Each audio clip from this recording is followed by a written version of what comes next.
of everything from business, sports to politics and lifestyle. Catch the top news clips and watch live streaming of major news events on the SABC News YouTube channel whenever. Stay connected on the SABC News Facebook page and have your say on news that matters to you. And for the latest headlines and live updates from our reporters, follow us on Twitter. SABC Digital News, anytime, anywhere.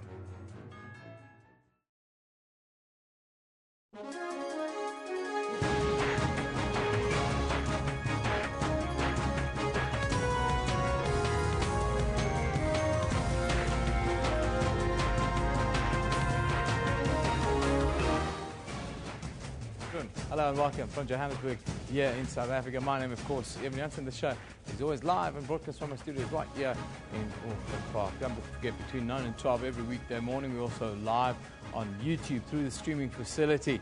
You can watch us back on demand on that same channel later in the day.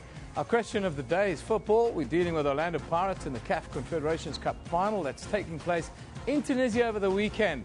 We ask you, with the security concerns in that country right now, should the final go ahead? Or should Orlando Pirates go ahead and play the final is what we ask. The latest coming out of Tunisia is that the border with Libya has been closed now for 15 days. This after, a few attacks in the last week or so in that country. Very interesting question. Should Orlando Pirates go ahead and play the final? We want you to send us your tweets at SABC Newsroom. But a lot of news happening this morning. Elvis is standing by to give us the morning update.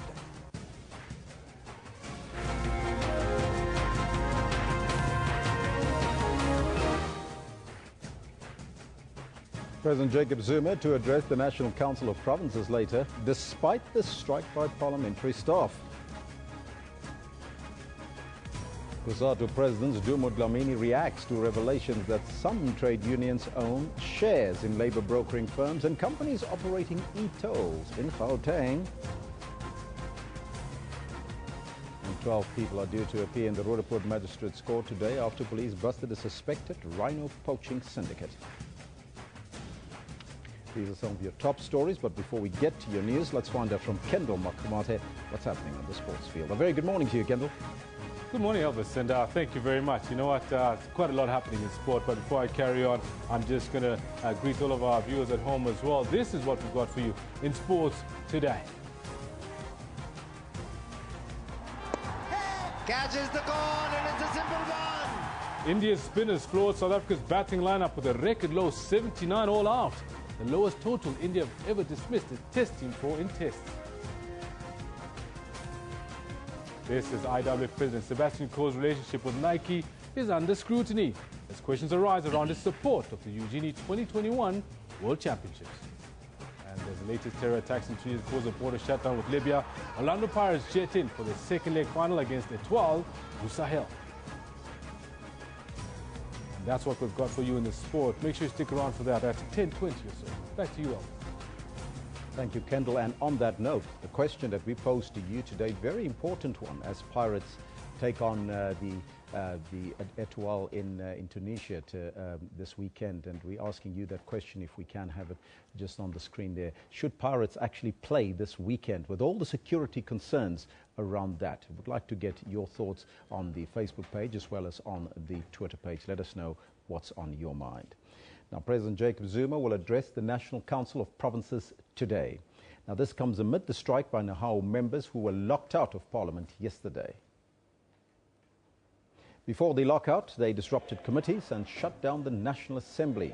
It's expected that there will be a strong police presence during the President's address. Nahau said last night that it would continue to engage Parliament's management until there was an agreement to end the strike.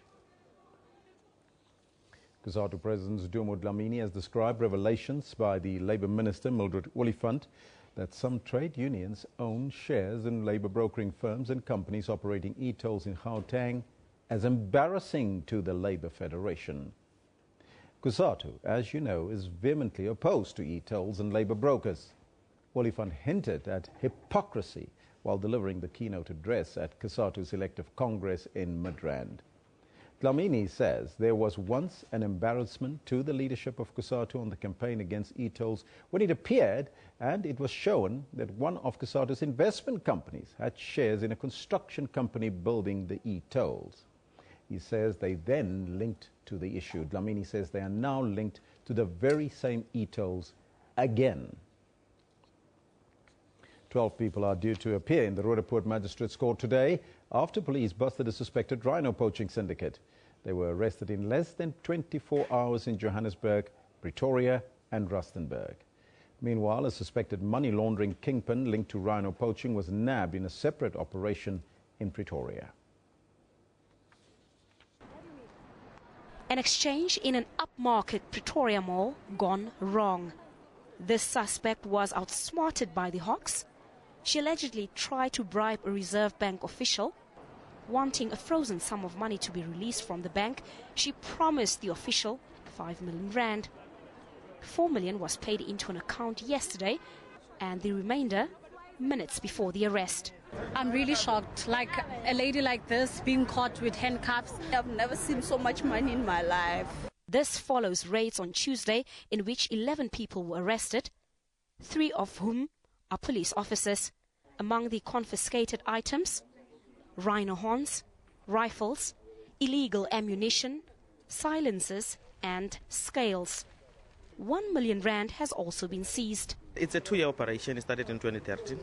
During the process between now and then, we have arrested about 16 suspects. The Hawks say it is an ongoing investigation and more arrests are on the cards. Patricia Fasahi, SABC News, Pretoria. The Basic Education Department says that the annual national assessment exams will go ahead today. Now this despite 5 teacher unions boycotting the exams. They accuse the department of pulling out of the mediation process. Earlier this year, the unions voiced their unhappiness over the exams, forcing the department to postpone them.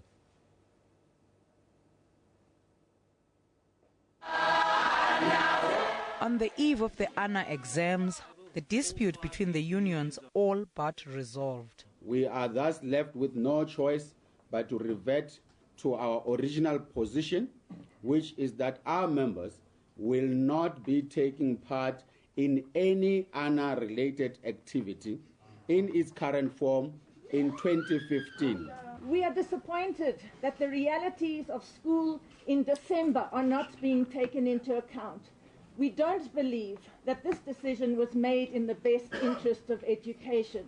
And a warning to school principals forcing teachers to take part. We want to make an appeal to the principals of schools that they are also members of our organizations. So they cannot simply listen to the employer as if the employer is the one that is representing their best interest.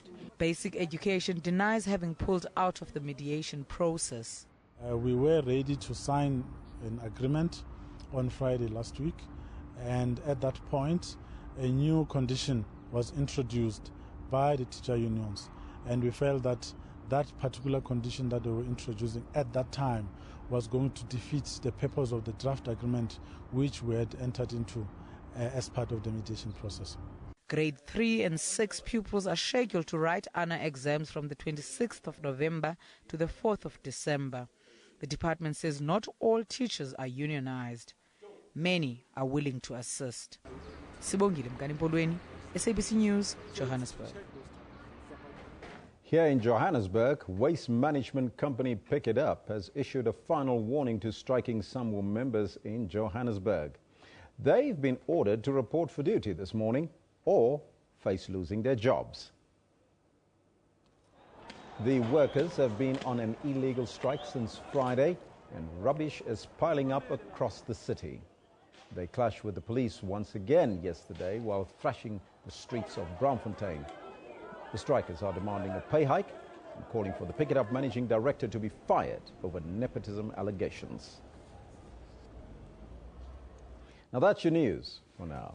Eben Janssen is standing by just after the break with more news, reviews and interviews.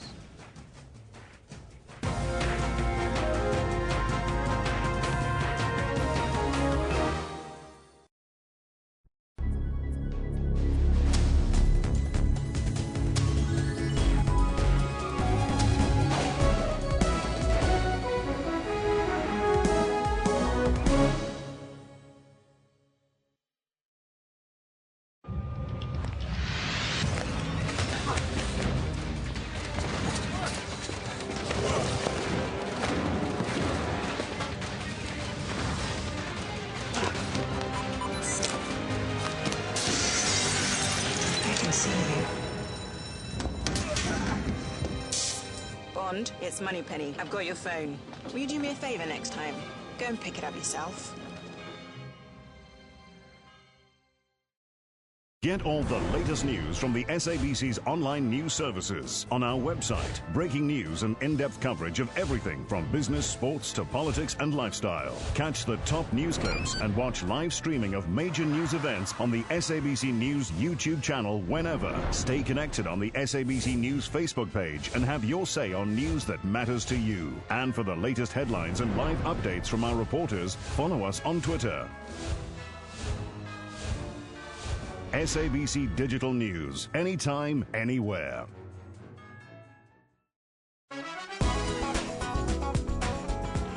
The son of Africa, Trevor Noah, is leaving America in stitches. I never dreamed that I would one day have, well, two things really. An indoor toilet and a job as host of The Daily Show. We are the first to bring you the latest films around the globe. Dear white people, the minimum requirement of black friends needed to not seem racist has just been raised to 2. Cobbins Esako is a gifted blind musician, a master of soothing notes from the piano. I love to sit behind the piano. You know, that also helps me find inspiration. Join Refulo Mulwa every Friday for that 1-hour weekly dose of art and entertainment news at 9 p.m. on Trends.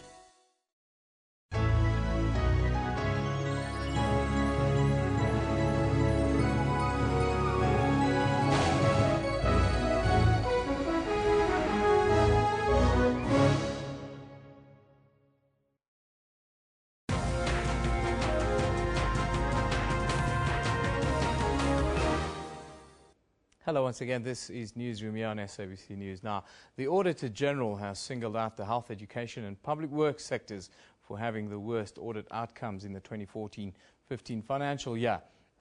AG Kemi Makwetu made these announcements in Pretoria yesterday.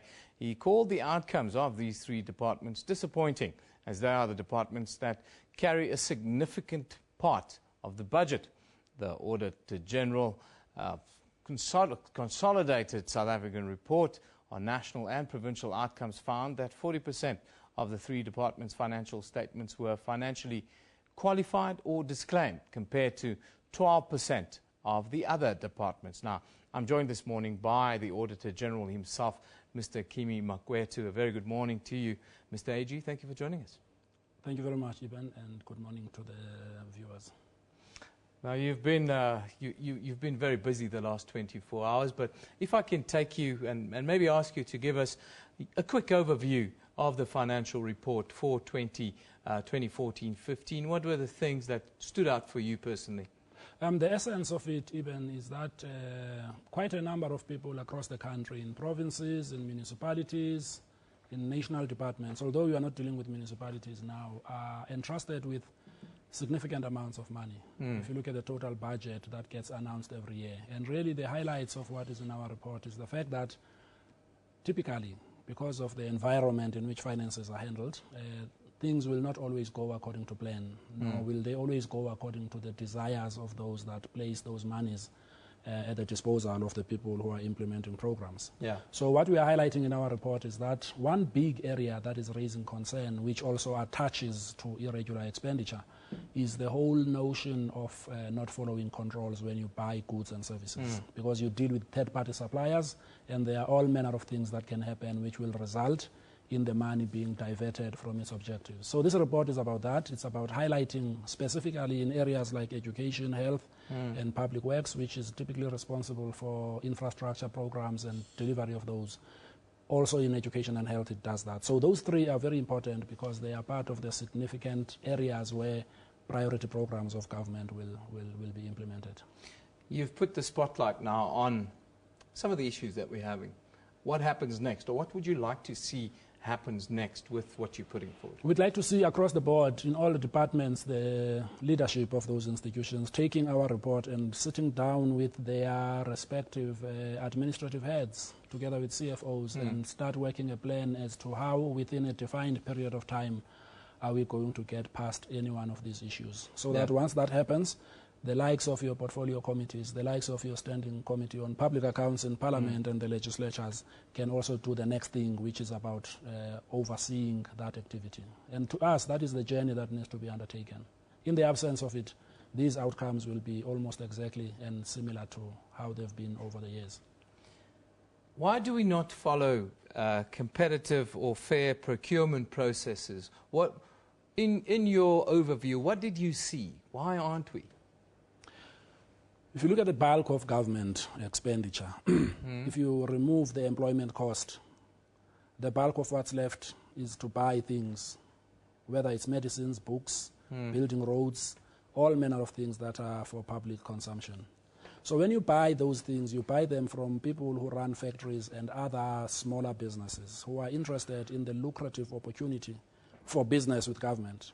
So when that business comes, it also brings other undesirable behavior in the area of conflict of interest. Yeah. So if there's a conflict of interest potentially, in the sense that I might be an employee, but I've got 60% ownership in the entity that is going to supply that department, Yeah. the chances are that I'm not going to subject that to a very transparent and Process, competitive process, because there's an inherent interest, personal interest, financial interest in the transaction. And that's the kind of issues we are raising. It's not just a question of complying with a procedure in a superficial sense. If you look at it deeper, you are dealing with people who are handling public goods, and they may also have the conflicting interest in that regard. So we pay attention to the area of supply chain, because what else do you do in government other than employing and buying things for the public? Yeah, absolutely. That said, it is a concern that management of these processes need to improve. But if we look at the numbers, there is an improvement in what we could call irregular spending overall. How do you view that? Well, I mean, if you look at the improvement of irregular expenditure, it's not so much a turning around of the situation, as it were. Remember, different cycles have got different transactions, which some of them may be intense. If, for example, in one department we spent 4 billion this year, and 70% of it was irregular, next year there may be no expenditure of that magnitude. So you might end up in that department spending 20% of what you spent the previous year. So the yo-yo game is partly a combination of responsiveness to those that have responded, but also reduction in the extent of expenditures in certain areas. But it's commendable to see it coming down anyway, because it means that the amounts at risk are shrinking. That's the good news. I would like to ask you, in conclusion, the way forward in managing public money. What would you like to see? What would you like to see, not just in the short term, but in the medium and long term? Public money, if you look at it, is about the achievement of all of these goals that we speak about every day. It's about providing water and all of those things. And what we are saying is that is one way of achieving these objectives, is through using money. And there must be proper supervision and accountability for those that handle it. And the only people who are best placed to do it is not the AG's office. The best people to do it are the ones that are running the system. And I think the best thing that could happen to our financial management is when there are visible actions being taken when things go wrong, as well as to recognize those that are doing well, because there are many of them in the system, and they still need to be given the due recognition. When it comes to your office, it's almost a little bit too late, isn't it? Well, this is a cycle that's recurring. It can never be late, because one year leads to the next. So the inefficiencies that were there 5 years ago are impacting on this year's finances. So when people look to an audit as a historical thing, it truly is a historical thing, but it's got impact on the future as well. Well, I thank you for coming in this morning, sir, and being quite frank assessment as to where we are with regard to public money in South Africa and what we need to do to improve. That is the Auditor General here in South Africa, Mr. Kimi Makwetu, joining us this morning after releasing the report for the 2014-15 financial year, yesterday, pretty much. Now, of course, drought continues to be a concern for all of us here in South Africa. The South African Medical Association, earlier this week on Monday, released a statement saying that fast rising temperatures and rainfall patterns will inevitably lead to a surge in vector-borne and water-related diseases such as malaria, dysentery and cholera. The warning comes amidst the drought that has decimated crops and has killed thousands of livestock, putting the issue of food security in sharp focus. Experts have already declared this year as the warmest year on record and believe next year could even be warmer. Now, the Medical Association believes South Africa faces a desperate climate change emergency situation. Now, SAMA CEO Dr. Mzukisi Grootboom says that extreme weather will result in more floods, droughts and heat waves. He joins us now from our studios in Durban. That's the South African Medical Association CEO, Dr. Mzukisi Grootboom. A very good morning to you, Doctor. Thank you for joining us. Good morning, Evan. Good morning. It's the chairman of the South African Medical Association. Thank you very much, and good morning to your viewers as well. Thanks. Thank you very much. And thanks for having me. It's a pleasure to have you with us, but this is a grave concern. Just tell us this threat that we are facing. How concerned are you about the threat? We actually are greatly concerned, and looking at the experience that we've had over the last couple of months within our country, and what is happening in sub-Saharan Africa, indeed the threat is becoming more imminent than ever. And we are glad that there is some movement towards some adaptation challenges that have been adopted by countries around the world, and also locally by our Department of Environmental Affairs and the Department of Health. But what we want to push is recognition that health is actually becoming a problem and a challenge for the nation. How is this going to play out within the framework of climate change? What's your view? How do you see it happening? The first thing that you've seen and you've noticed are the extreme temperatures we've experienced and drought conditions. Then follows extreme weather conditions where you've got floods, and you have a net effect of that on the health of people, food production, and maintenance of hygiene and sanitation throughout the region. You talk about waterborne diseases and the chances of waterborne diseases really making an impact on the health of South Africa, and what do you think Southern Africa? What sort of time framework are you looking in? Are you looking at, and how prepared are we for such a threat? We're looking at a time frame of 20 to 50 years, and the interesting thing about it is that it's not an immediate impact. It actually goes on very stealthily, and before you know, it's with us. And it's important then that we as a nation try to set our systems so that we can be able to adapt and be able to mitigate those particular effects. And it actually would affect the areas which are least covered by the healthcare system, the rural areas and the far outlying areas, and areas which traditionally have got drought and very dry conditions. Yeah, it always seems as if the rural people of South Africa are most at risk, as is the case all over the world. But I wanted to ask you about the kind of collaboration processes that should be happening between departments, for instance, the environmental affairs and so forth, and your department and others. Is that starting to happen, or are you concerned that it's not? We have actually have written letters not only to our own government, to governments around the world, to say that healthcare should be as part of the agreement that is coming up in December. And within our country, there is a collaboration with the Department of Health, both nationally and also provincially and locally, to look at. The key to us is actually to strengthen the health systems that we have and improve surveillance and make sure that the systems that we put in place do work. And if we find that there are areas that lack or are not producing any results, we need to revise those. And key to all that, I would say, number one, is to address sanitation and water. What about education in dealing with that scenario? And And how important is it how important is it to get people to understand how this is going to impact them and how it's going to impact on health in general? Education, Eben, is key to all this discussion. It's key in terms of, firstly, the understanding.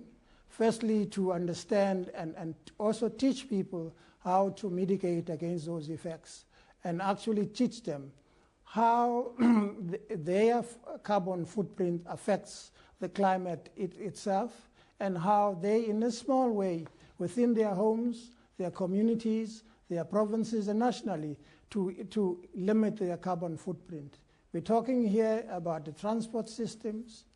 I've referred to you about availability of sanitation and water, and also a limitation of our demands on the electricity grid. All those issues. And to make sure that those communities who don't have access to cleaner fuel systems, they've got access to that, they've got more electricity available, and cut down on solid fossil fuel energy. And to look at renewable energy systems. All those are going to improve. And the other thing that I want to bring to your attention is that, fortunately, the Department of Health is focusing on primary health care, which has got one of its key tenets, prevention. Yeah. Okay? We need to look at prevention measures, educate our population. We've also partnered with the Department of Health. Fortunately, you will hear next week we'll be launching a healthcare channel to teach our population about, general healthcare issues and to emphasize on healthcare. This is going to be a channel that is going to be available 24/7 in the country.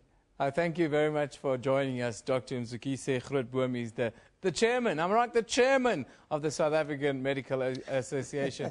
Thank you very much for joining us there, coming to you live from Durban. And we're talking about the concerns, healthcare concerns, that is. That's our question of the day today. It's a genuine concern, of course. The kickoff for Sunday's African Confederation, it's CAF, Confederation Cup Final, has been brought forward by more than 5 hours now after a state of emergency was declared following a bomb blast that killed at least 12 people in Tunisia earlier this week. The game between Etoile du Sahel and Orlando Pirates will go ahead in the coastal city of Sousse, despite Tuesday's explosion on a bus carrying Presidential Guard troops. I can also tell you now that the border between Tunisia and Libya have now been closed as the state of emergency continues in that country. Of course, it's been closed for the next 15 days, we've been told. Our question of the day, let's just put up that question. We want you to tell us, what do you think? Safety concerns in Tunisia escalate. Should Orlando Pirates still play in the CAF Confederations Cup Final that's happening over the weekend? Please tell us what you think. Now, our picture of the day comes from Kenya's president. Can you help me? Kenya's president. Do we have that picture of the day?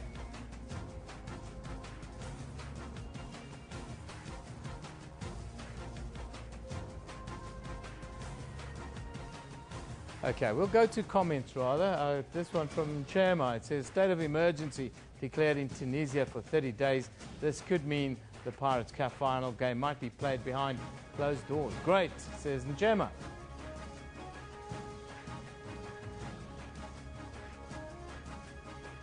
Cindy Paluta talks about Tunisia has declared a state of emergency. How does this impact on the Confederations Cup final? Well, they've also closed their border with Libya, which is then Olawashina Okeleji says the second leg of the African Confederation is set to go ahead as planned in Tunisia despite yesterday's attacks.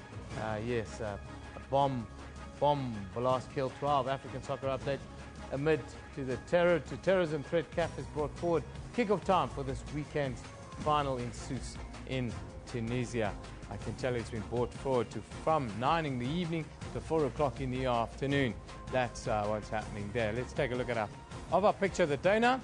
Comes from Kenya's President Uhuru Kenyatta, and it's captioned, receiving at Pontifex on his arrival for his maiden visit to Africa. Hashtag there, the Pope in Kenya. Yes, landmark visit. The first visit of the Pontiff to the African continent.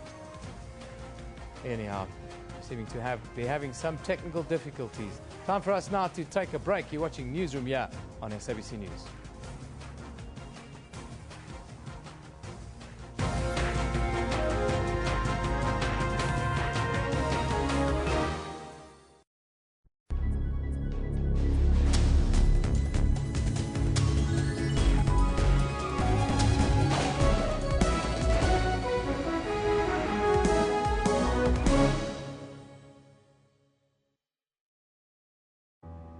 The road to greatness is not an easy one.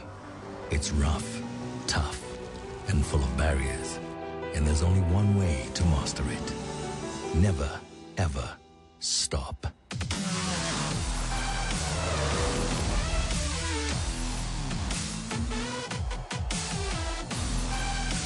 Dauntless. The all-new Audi Q7.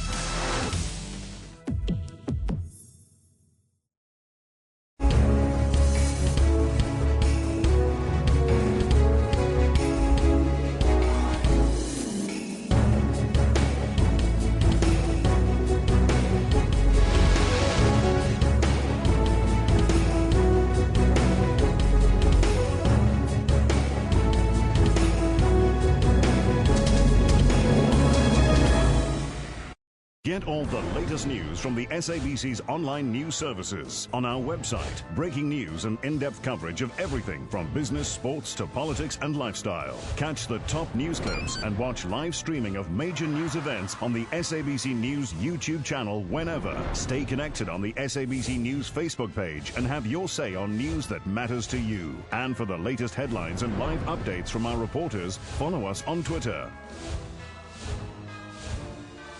SABC Digital News, anytime, anywhere.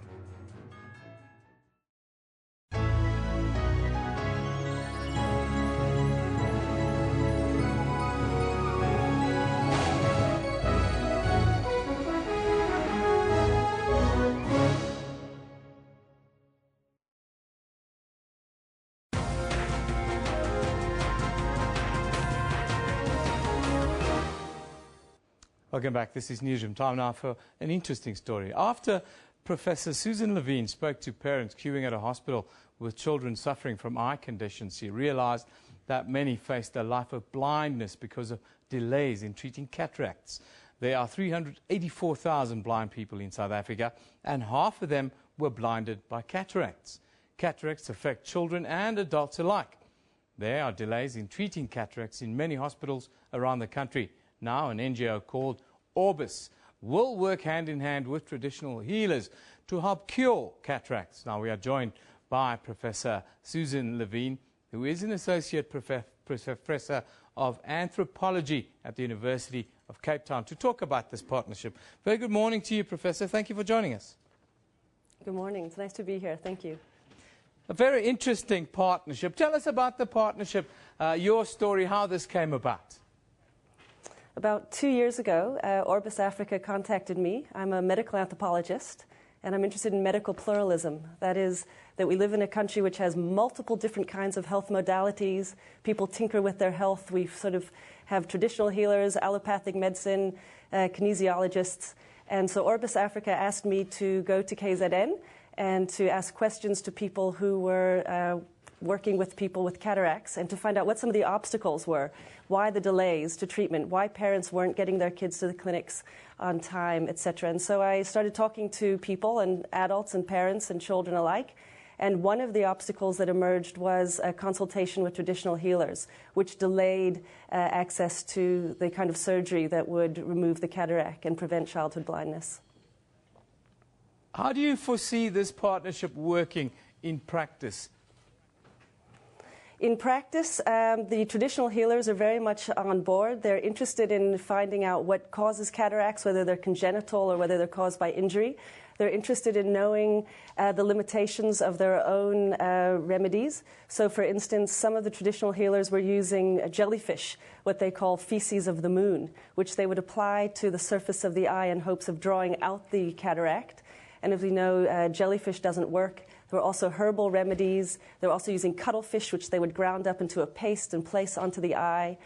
And as you know, people, particularly in rural areas in KZN, there's a lack of expertise in many of the primary healthcare settings. People don't have access to hospitals. People don't have access to education around eye health. And so when people begin to think, how do we come up with a diagnosis, they go for what's available there. And 70% of people living in South Africa, according to a study that came out by the Treatment Action Campaign, they did a study on traditional healing several years ago, found that many people do consult traditional healers as the first line of medicine, first line of care. And so traditional healers would work in collaboration through referrals, be able to gain education, insight into cataracts and other forms of eye disease, and then in collaboration with hospitals and clinics be able to refer patients when they can see that there's a cataract on the child's eye, or adult's eye for that matter. And when do you foresee this to get underway? When do you want it to start?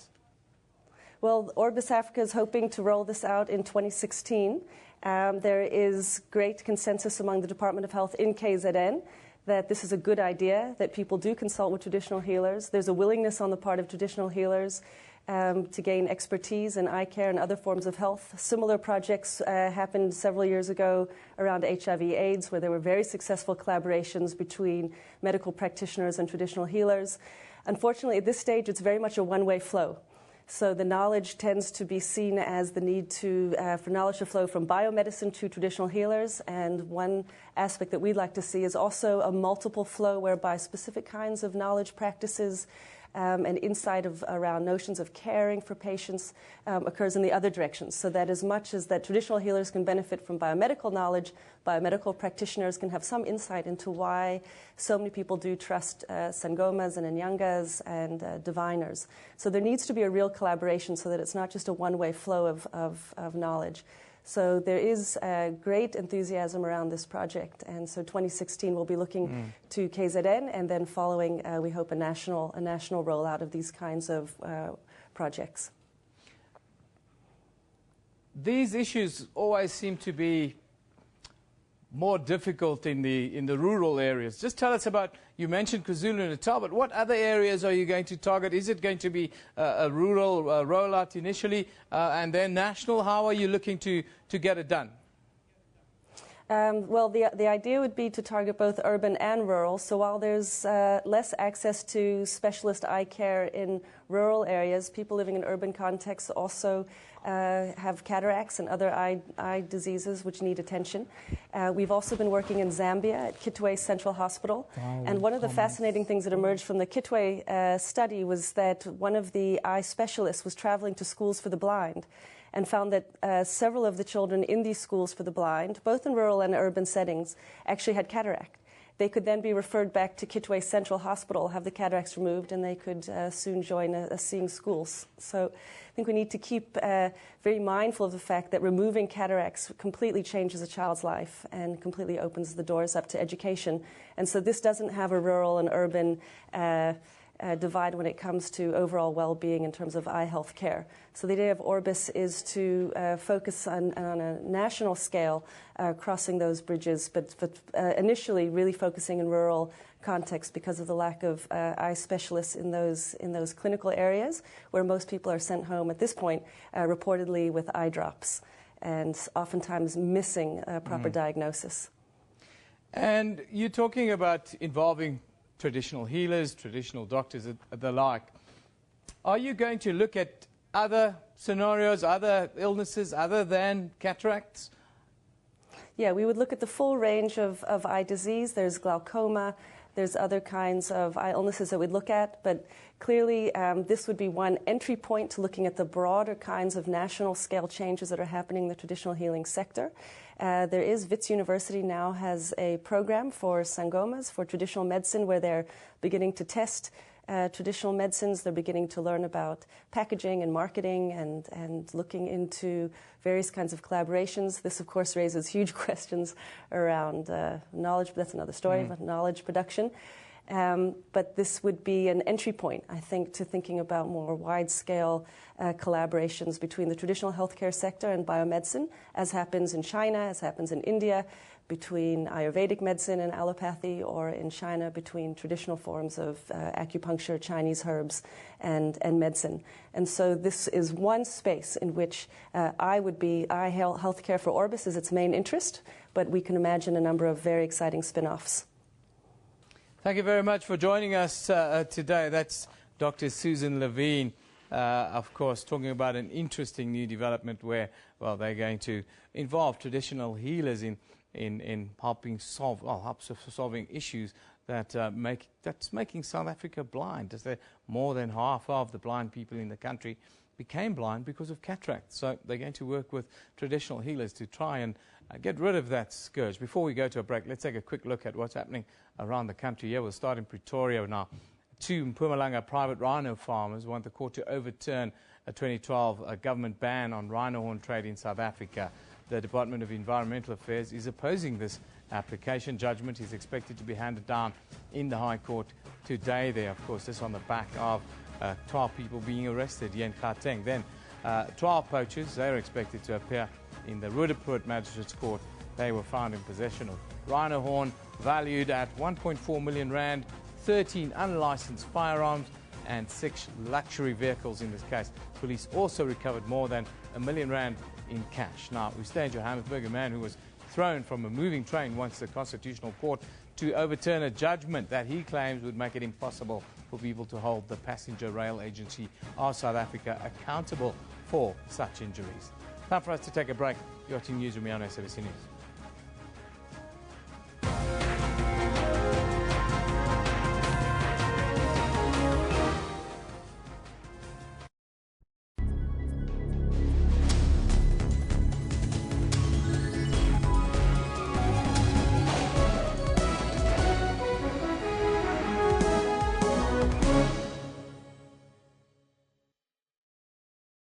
At Philips, we wake up every morning and ask, how can innovation make a difference to you?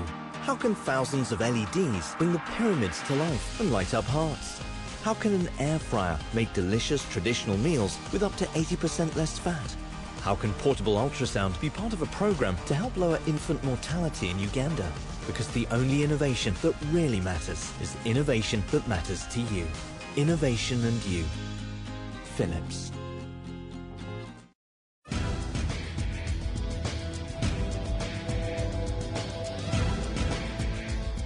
We live in a digital era, and the number of Africans with mobile phones is rapidly increasing. Twitter use is predominantly being done on smartphones. This is a very African phenomenon.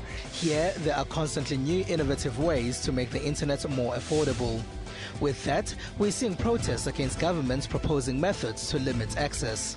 On Network, we give you information about all of this. We also have new computers, games, and robots. Join Siphumelele Zondi on Network every Sunday at 19:30 CAT.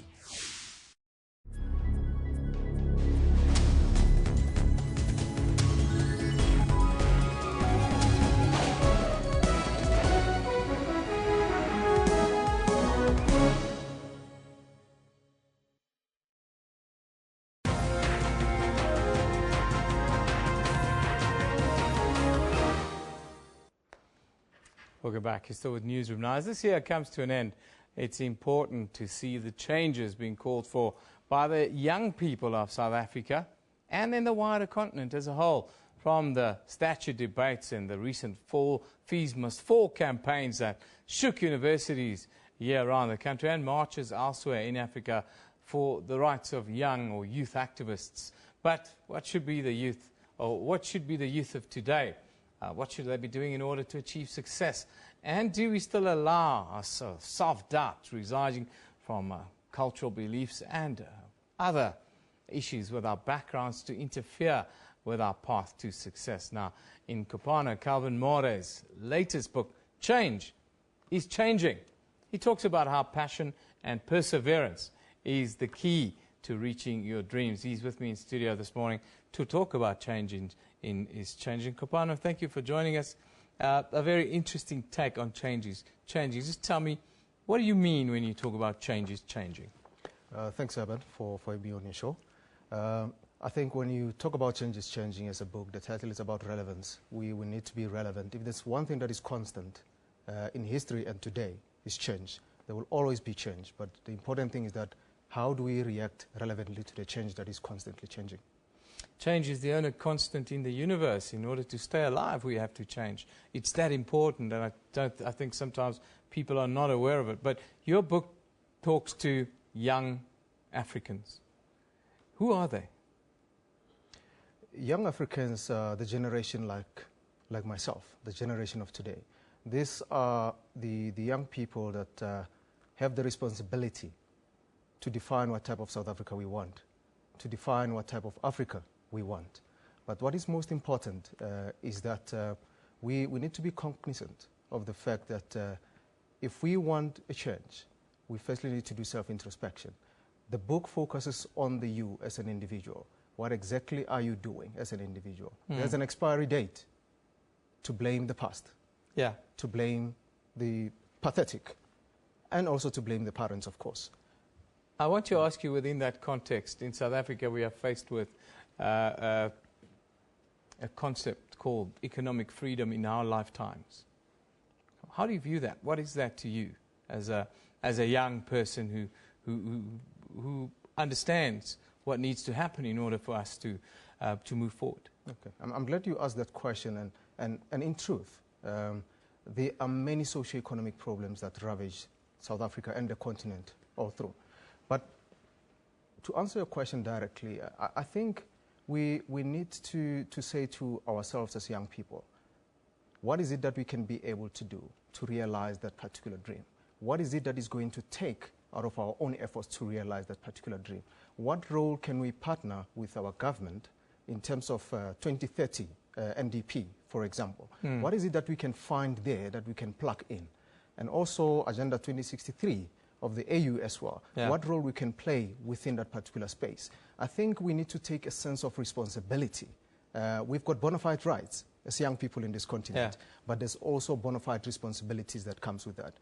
And those responsibilities, you say it's about rolling up your sleeves, shoulder to the wheel, work, get involved, and make things happen. Absolutely. If there's something that we cannot afford as the continent, it's human liability. What we need in this continent is young people that can be able to roll up their sleeves and become part of the solution in the continent, not young people that will just speak about issues. I mean, there's a rhetoric, proponents of change, not going to change our situation anytime soon. We here in South Africa, we come from a mining background where it's almost seen that our future, if you listen to some of our leaders in the country, we talk about our future is directly linked to what lies under the ground. But if we look at nations that have been successful around the world, including on the continent, it's about building things. It's about not so much getting stuff to sell, but it's about building things, building your country. It's about manufacturing.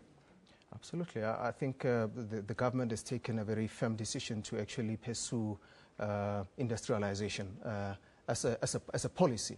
And there are different programs that are coming through. And when you look into the continent as well, the continent is proposing that proposal is there. And I think if there's any way of taking Africa to another level, even South Africa to another level, is for us as young people to be part of that mechanization, that mechanism of actually industrializing the continent. Now, you yourself, Kubani, you're an impressive young man. You've taken part in the World Economic Forum and Thabo Mbeki Alumni Forum and the like. Has these exposures, has it in a way shaped the way you write and shaped the way that you see the world? Absolutely. I mean, my relationship with the World Economic Forum was out of the results that I took initiative to put together some programs. As a result, I was part of the Global Shapers community. And indeed, the result of this book, it's saying to us that we have to drive our own narrative. There is an agenda that we can be able to put from our own context. And my experience on all these organizations, wonderful opportunities, is that once you have been exposed to such, you cannot think the same way anymore. But then there comes the responsibility as well to say to whom much is given, more is expected as well. So we need to make the circle bigger. We need to reach out to our communities. We need to make sure that more and more young Africans get exposed to these opportunities, through us, of course. Well, Kopano, thank you for joining us. Kopano Calvin More, I have to tell you, he won the UNISA Community Engagement Award in 2011. He's a very impressive young man, the kind of young people that's going to take us forward. He's written this fantastic book, Change is Changing. Write your own story, or some idiot will. I like that. Thank you very much for joining us. And everybody can get the book from Amazon.com. You can just go in there and purchase the book. Wonderful. Amazon.com. They're not selling it in the bookstores here in South Africa? Not in the bookstores, but you can get it online. Unfortunate. That's unfortunate. Only the Goodreads. Amazon.com. That's where you can find the book.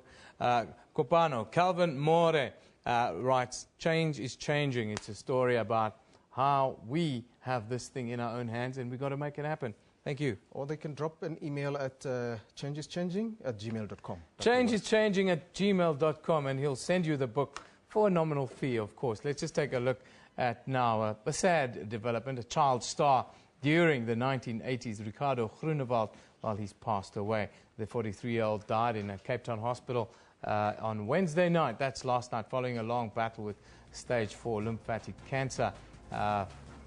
Let's have a look at some of the, how people remember the child prodigy as he was. Lisa Links talks about, you may be gone, but your music will live forever. I Love You, Daddy. That was his biggest hit, and it's even known by the young people of today. Are there any more tweets?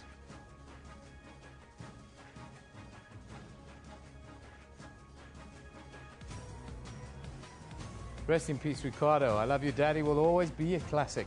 Father's Day theme song, says Bonello.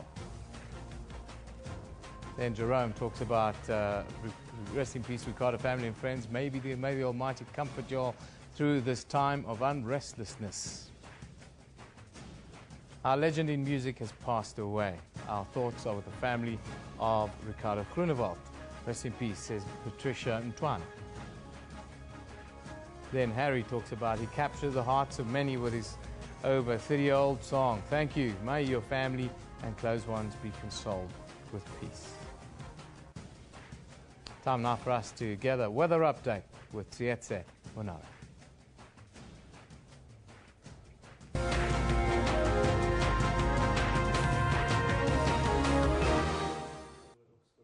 Hi there, welcome from the weather desk, and looking at Africa, it looks like it's going to be a bit of a stormy start to some places, especially over KwaZulu-Natal. We're expecting those showers to strengthen along the coastal parts today and tomorrow, and it will be moving all along the coastal regions all the way up north into some parts of Zimbabwe and all the way into Mozambique. And you also expect some conditions of thunderstorms over the central regions, but then clear weather is expected for much of the west.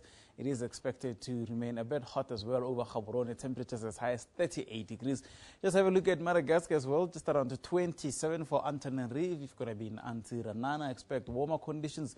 Walvis Bay on the opposite end is quite cool, temperatures around 23 degrees, but the rest of southern Africa is expected to be sunny and warm, and over the coastal regions maybe that's where you can expect a little bit of showers, and you're expecting some rain along the tropics, stretching from the west going all the way to the eastern regions, and over much of the eastern interior you should expect lots of rainfall along those parts. It is expected to be quite warm as well. Temperatures will go as high as just around 27 for Kigali. Nice and warm weather is expected for Rwanda, as well as over Kampala. If you're going to be in Uganda, expect temperatures at 26 degrees. The southern part of Sudan is at 36. Bangui is at 37 as you move all the way towards the northwestern regions of the tropics. Libreville, around 28 is the maximum that you can expect. Brazzaville, 31, including Kinshasa. Temperatures also around 31 degrees. Luanda, 28. Lilongwe, 29. The Harbour of Peace, or Dar es Salaam, is expected to be just around 32 degrees. Not much rainfall is expected over much of the northern and the northwestern parts of Africa, especially if you're going to be over the Sahara Desert. Do expect clear and dry conditions. It is expected to remain basically rainless for the next couple of days. Only towards Sana'a and Djibouti, that's where you can expect rain. It's a little bit of a low pressure cell just over the northern parts, so maybe might bring a bit of moisture along the coastal parts. But you'll see temperatures are also quite normal. 18 for Tripoli, Benghazi, 23 degrees. If you're traveling with the big team just over the weekend, do expect the temperatures over Tunis to be nice and cool. It is also expected to be quite cooler for Baghdad at around 18 degrees. Damascus 19, Mecca 33, nice and hot towards a place such as Agadez, reaching a maximum of around 33 degrees. N'Djamena is expected to be dry as well. Not much rainfall is expected along those parts. Lagos, maybe a bit of moisture will be coming in. You can see up until by Friday, but it will move away towards the western side. And your temperatures are expected to be nice and hot here. Niamey 38, 37 towards Bamako, and Dakar just around 28 degrees. That is for the weather. Do stay tuned. There'll be more here on Newsroom.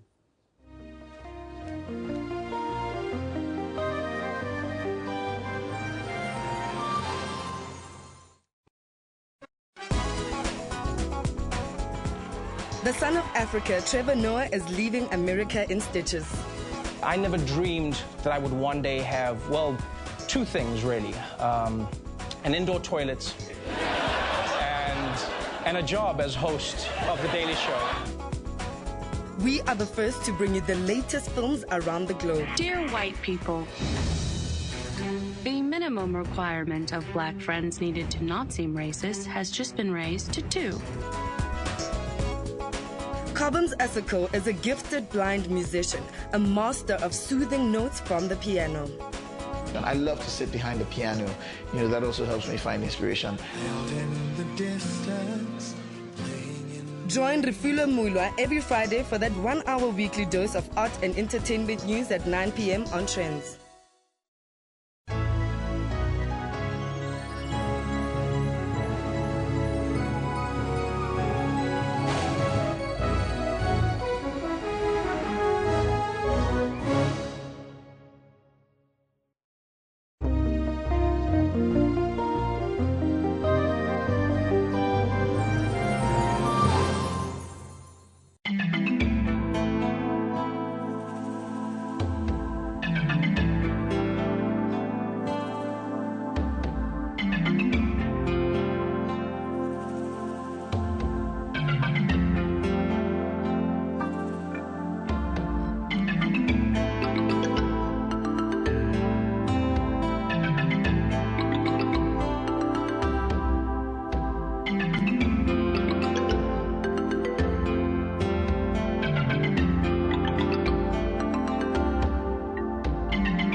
It's 10:00 hours Central Africa time on this Thursday, the 26th of November 2015. This is Newsroom.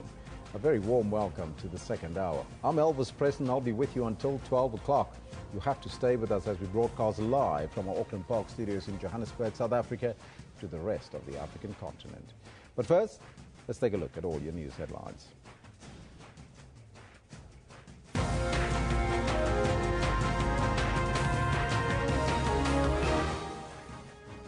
President Jacob Zuma to address the National Council of Provinces later, despite the strike by parliamentary staff.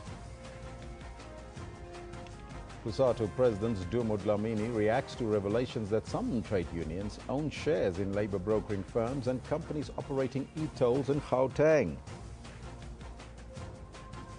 12 people are due to appear in the Roodepoort Magistrates Court today after police busted a suspected rhino poaching syndicate. Those are some of your headlines right here on Channel 404 on Newsroom. But first, let's find out from Kendall Makamate what's happening on the sports front. Very good morning to you. Good morning, Elvis, and very hearty good morning to all of our viewers as well at home. This is what we've got for you in store for the sports today.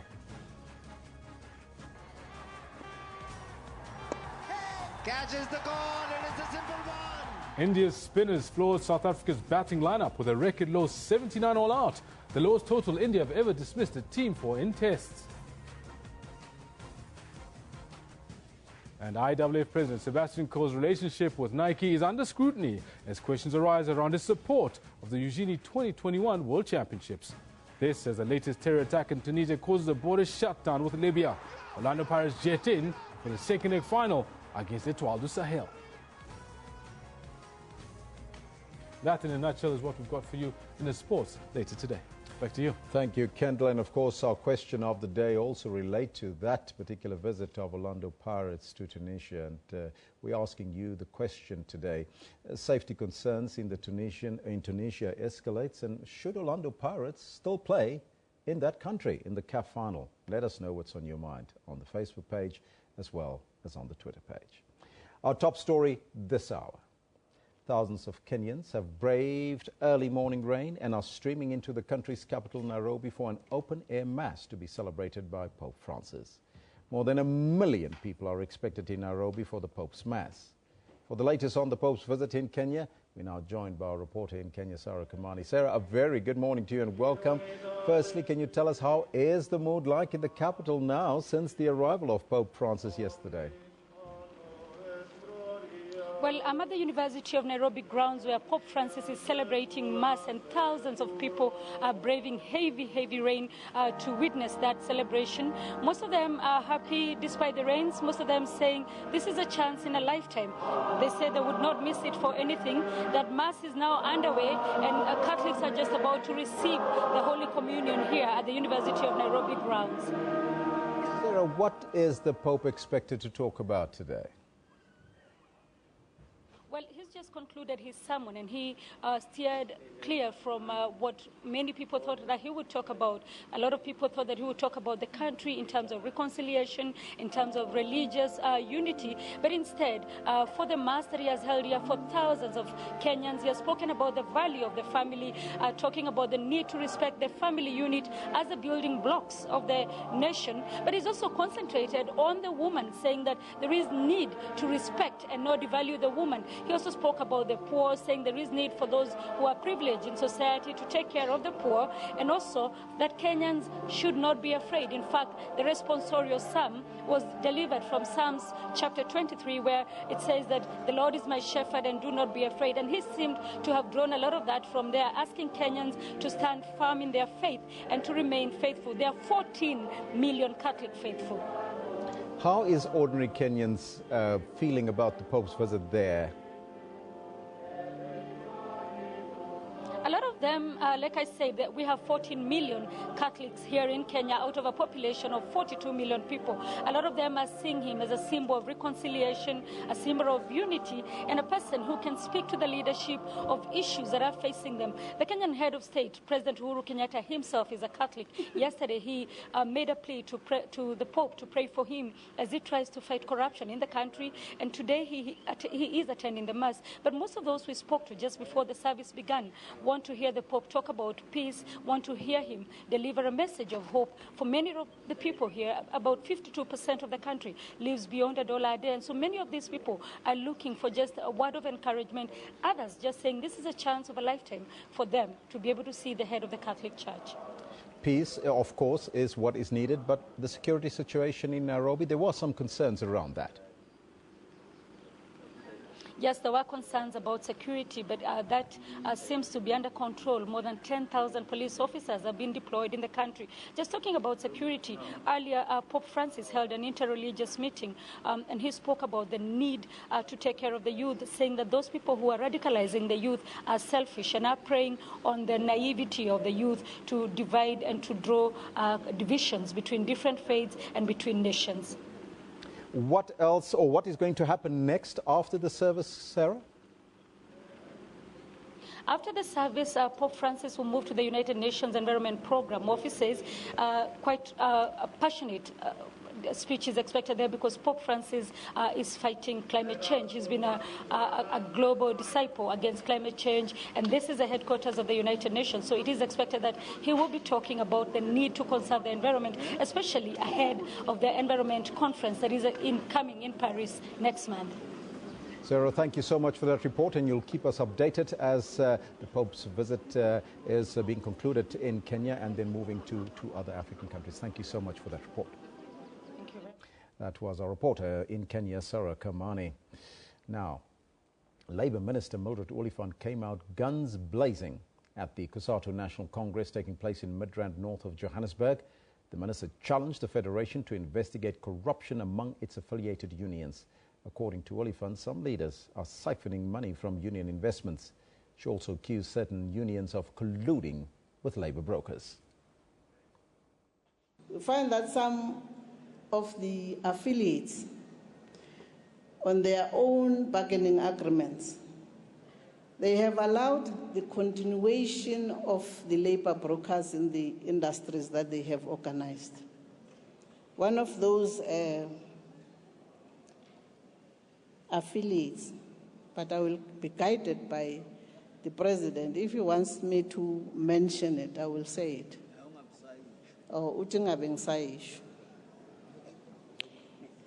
Was that they agree that the labor brokers must continue. The only thing that the employer must do is just to inform the union, not to negotiate with the union, to inform the union that they are continuing. But at the same time, in that particular agreement was that the very same labor brokers must pay skills levy for training of the shop steward to the union. The leadership of COSATU maybe, that is my advice, is that maybe the leadership must really start to investigate some of the affiliates who have partnered with the same companies that are using labor brokers as part of investments.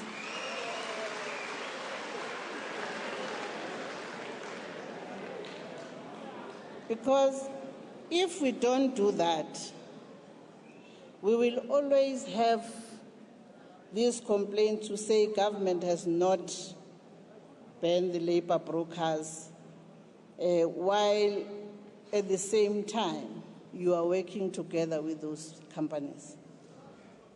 Meanwhile, COSATU President Dumo Dlamini has described revelations by the Labour Minister Mildred Oliphant that some trade unions own shares in labour brokering firms and companies operating e-tolls in Gauteng as embarrassing to the Labour Federation. Now, as you know, COSATU is vehemently opposed to e-tolls and labour brokers. Oliphant, the minister, hinted at hypocrisy while delivering the keynote address at COSATU's elective conference or congress in Midrand. But the president of COSATU, Dlamini, says that there was once an embarrassment to the leadership of COSATU on the campaign against e-tolls when it was shown that one of COSATU's investment companies had shares in a construction company building the e-tolls. He says then it was linked to the issue. Dlamini also say they are now linked to the very same e-tolls again.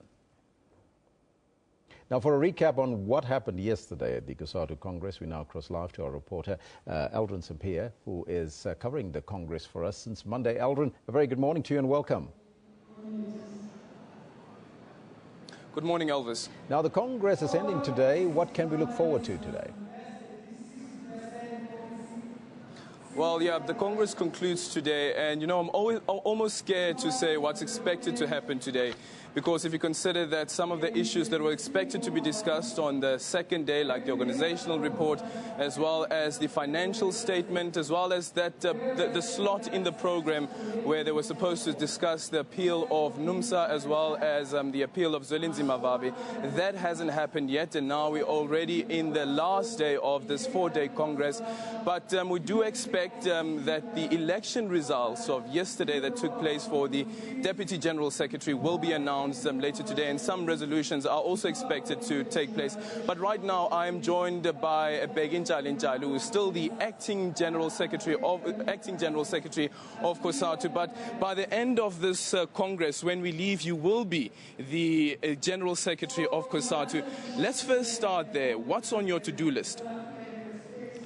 There's too many to be done for COSATU to be able to regain its positions. Firstly, I think is the question of the organizational discipline that has still to be instilled. The question of talking to all unions so that they can feel home and be able to make the positive contribution, to be respected and all understand that they got a positive contribution to make. They must feel home. We have to attend to the unions in the private sectors which are declining, which have an internal kind of infighting. So those are among those that need to be attended urgently. And I guess the other thing is making sure that you have a unified federation, considering that some of the affiliates coming into this Congress were obviously going to raise the issue around Zwelinzima Mavabe and NUMSA, but making sure that those unions feel that they're still part of this federation. Indeed, they've been part of this federation. We're going to discuss the appeal of Zwelinzima Mavabe, who in any way has indicated that he's not interested to appeal. NUMSA has indicated publicly he's not going to appeal. Nonetheless, all those issues are on our agenda. I think the Congress will make an expression on those particular issues. It's unfortunate that we have traveled to so far that we have lost that unions. We lost the General Secretary, but the decision that were taken were the right decision at that time for the purpose of organizational discipline. And the issue around Lemusa as well, we heard Fao and Sakao obviously going on and on about the issue that Lemusa is not supposed to be part of the federation. They've also mentioned that they'd like to see a situation where NUMSA is being brought back into the fold of COSATU. The former deputy president, Kgalema Motlanthe, also mentioned that it is unheard of that 340,000 members be expelled from a federation. It is true that it has never happened before, but it does not mean it cannot happen. NUMSA, in its origin, when it was Mau, splitted into two. The one that was led by Enoch Godongwane, and the other one that was led by Moses Mayekiso. And I think they would have learned from that experience if these were the people who are leading it now were aware of those particular facts. Splitting or dismissal of an organization is a painful exercise. But there are leaders who lead this organization who got confidence from their members. You can't isolate leaders from the organization that they lead. We'll engage and we'll continue engaging to realize our dream of one union, one industry, one country, one federation. The issues of Lemusa was admitted in terms of the COSATU Constitution. They proved membership to us. They indicated that they got a constitution. They are registered with the Department of Labor. What people were clinging on was that Lemusa did not provide an audited financial statement. Indeed, they did not, because they were younger than a year. They will not produce an audited financial statement. But we hope that they've been able to cough out their concern. I think it's not about Lemusa. It's about NUMSA in their view, that the Federation had made a mistake by admitting Lemusa when NUMSA appeal was pending. We have a different view. But do you admit that you have flouted the constitution of COSATU? As you rightly said right now, Lemusa didn't come with a financial statement, or audited financial statement. They don't have. The people are trying to interpret the constitution. The constitution was written on assumption that unions who come to COSATU will have been older than a year, for an example, to be able to have an audited financial statement.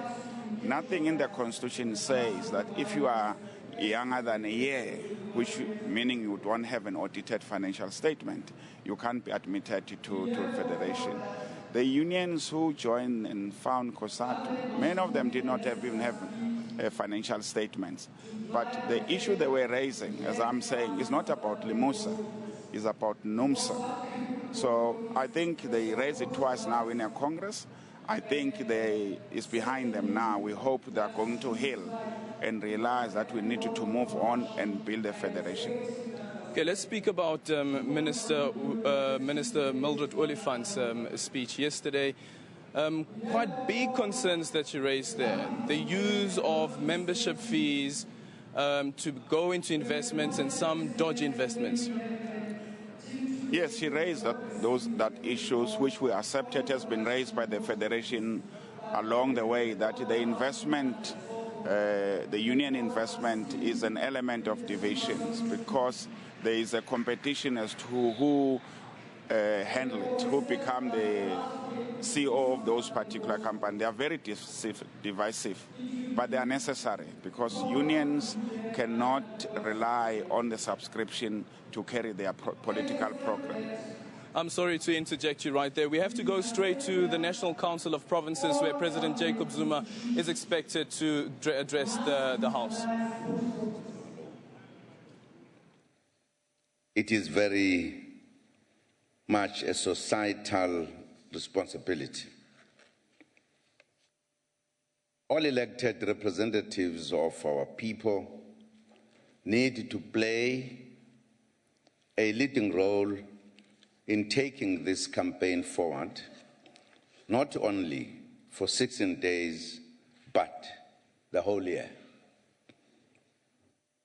Chairperson and honorable members, in my address to both houses of Parliament in February this year, I laid out our vision as government for the year ahead.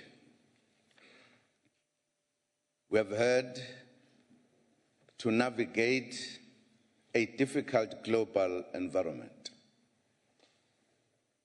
The release of the GDP figures showed the challenges faced by slowing global demand on the mining sector, as well as the effects of the drought on agricultural output. The manufacturing sector grew robustly, and together with growth in other sectors, helped to ensure GDP quarterly growth of 0.7%.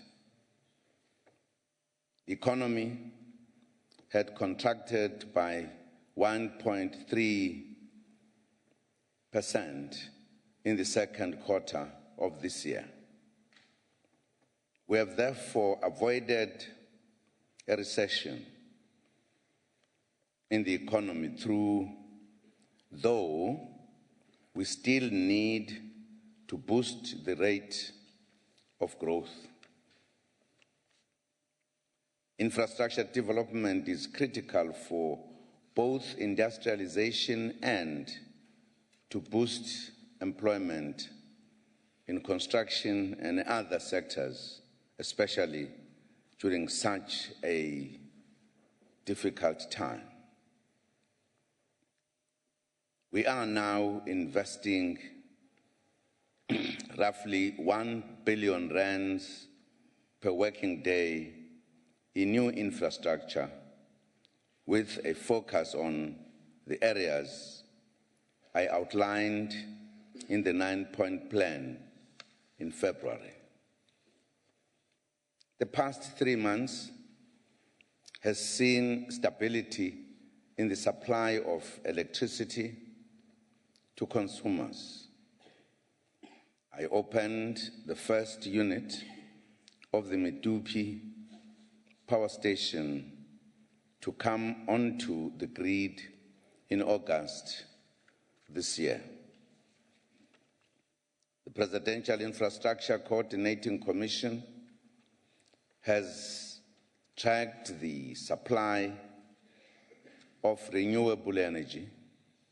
About 2,000 megawatts of energy is now available for consumption, all of which has assisted in avoiding load shedding.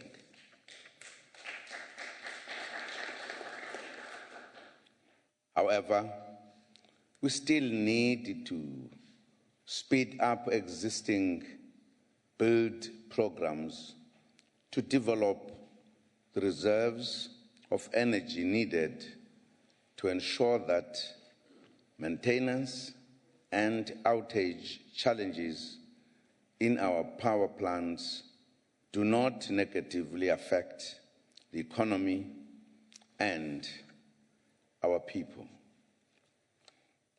Deputy Chair, exactly a year ago, I convened a meeting of the Presidential Infrastructure Coordinating Commission to discuss with premiers and metro mayors the growing problem of cable and metal theft from the infrastructure programs.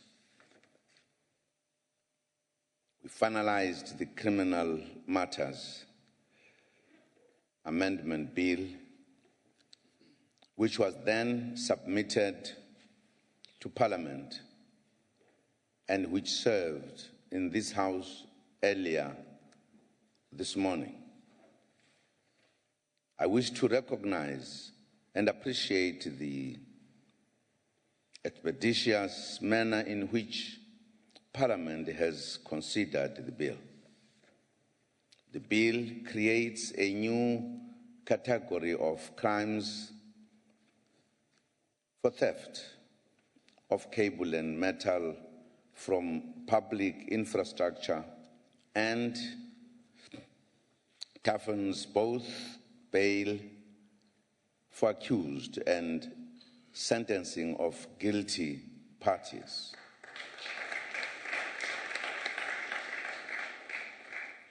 This is meant to send a clear message to our resolve to stop cable theft, which is a serious economic crime. Compatriots, we are coming close to the end of the current term of local government, the sphere that is closest to the people. While the lives of millions have improved meaningfully, there are many others who are still waiting, who still need to see their lives changing for the better. They want water, electricity, housing, roads, and decent schools near their homes. They want municipalities that function better and which are caring and responsive. I would like to share with you today the progress we have made in implementing the Back to Basics program of revitalizing local government. It is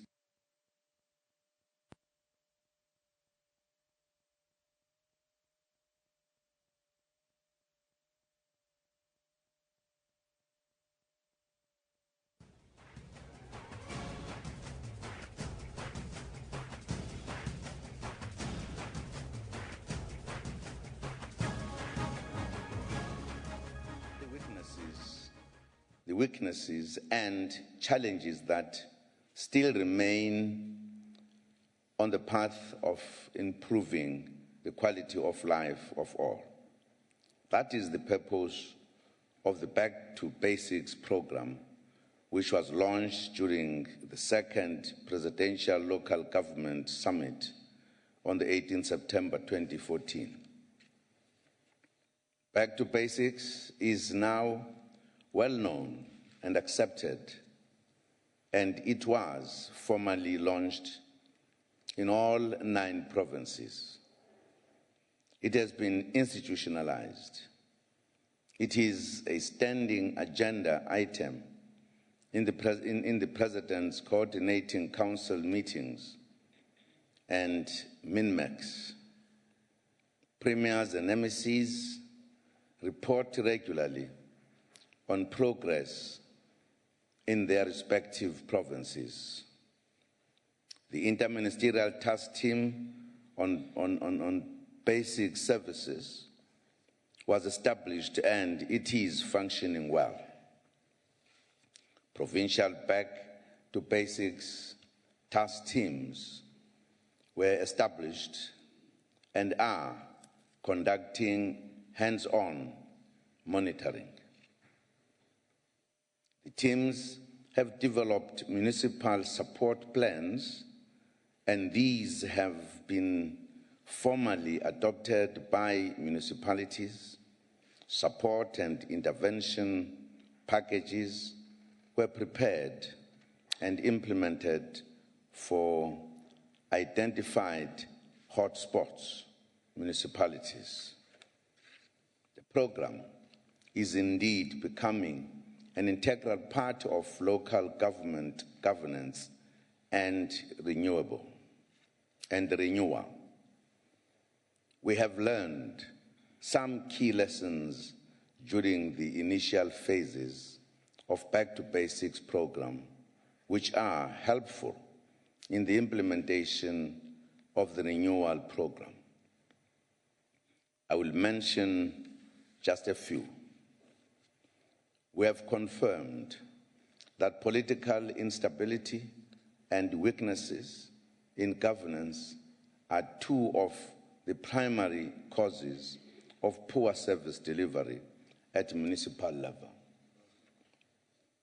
We have learned that direct hands-on support yields improved performance. We have also learned some positive lessons from the various Section 154 support packages and the Section 139 interventions. Citizens' engagements are generally weak in those municipalities that are categorized as dysfunctional and at risk. In addition, municipalities with weaknesses in governance and corporate management functions such as financial management, human resource management, and supply chain management also tend to experience difficulties in service delivery. Also evident is that municipalities generally have weak technical capacity in planning, project management, design, and procurement of infrastructure. Some urgent delivery areas need attention, such as the removal of bottlenecks in the provision of housing, water, and sanitation. Corruption and fraud also remain a matter of concern in some municipalities. These lessons are instructive in the implementation of remedial programs to assist struggling municipalities. Let me emphasize, Deputy Chairperson, that we should avoid entrenching the perception that all municipalities perform badly or are struggling. Many are actually doing well and are trying hard to improve systems.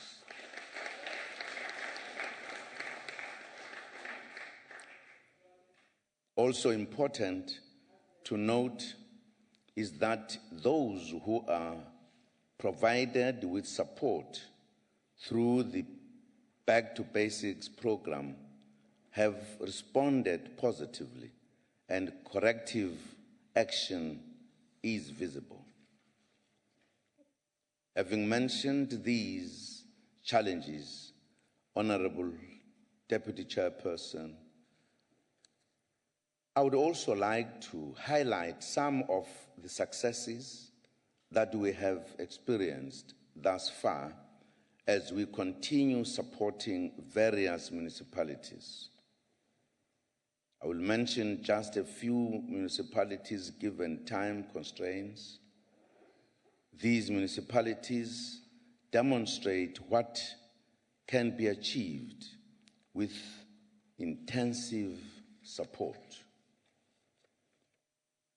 The Eastern Cape Provincial Department responsible for local government assisted the Ikwezi municipality through funding to the amount of 1 million rand, 1 million and 12 rand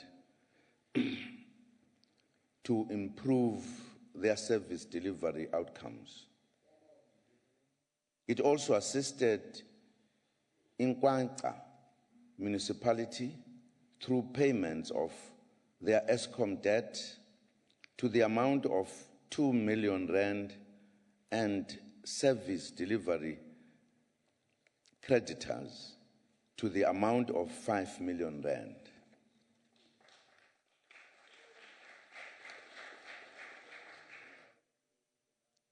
The Makana municipality was also supported to pay their Eskom debt to the amount of 18 million rand and service delivery related creditors to the amount of 7 million rand.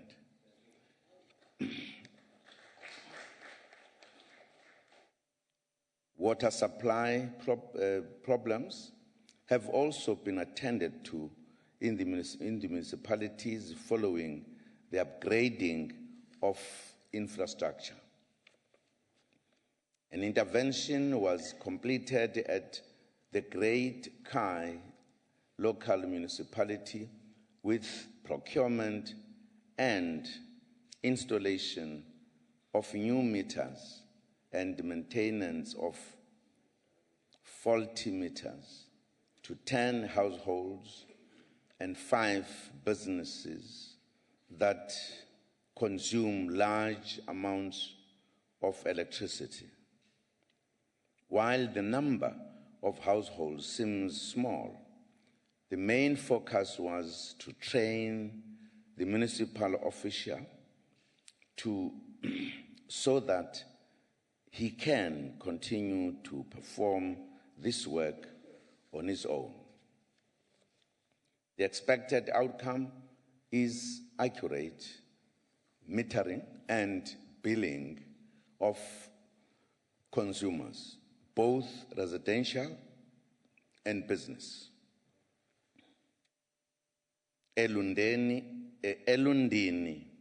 municipality in the Eastern Cape was unable to provide piped water to households in 107 villages due to a shortage of funding as well as a lack of technical capacity. The villages in the municipality experienced severe water supply backlogs for many years. With the technical support from the Municipal Infrastructure Support Agent, the municipality conducted a feasibility study for the eradication of its water backlog. The study revealed that the municipality will need about 300 million rand to eradicate the water backlog in the 107 villages. The funding was secured from the Municipal Infrastructure Grant and also development support from the Kingdom of the Netherlands. The project entailed the provision of new water infrastructure and 10 years of operations and maintenance support. At least 2,000 temporary and more than 100 permanent jobs will be created during the implementation. Although most of the Eastern Cape municipalities have municipal managers, in 8 municipalities, this position or these positions are vacant. Officials have been seconded to fast-track the recruitment process of municipal managers in OR Tambo, King Sabata, Dalinjebo Municipality, Magana, Port St. John's, Konkobe, and Ikwezi. The 2 outstanding municipalities are Inkwata and Great Kai, which are affected by demarcation. We continue to support Nelson Mandela Bay Metro. Included in the support package has been a commitment of finance and technical support from various government departments and agencies. In the Free State, 12 municipalities reached the August 2015 municipal infrastructure grant expenditure target of 12%. These are Kopanong, Naledi, Tokoloho, Nala, Setolo, Setsoto, and Ketowana, Maluti, Pofong, Pumelela, Mantsopa, Mokaka, Ngwate, and Mensi Mahol. Mensi Mahol.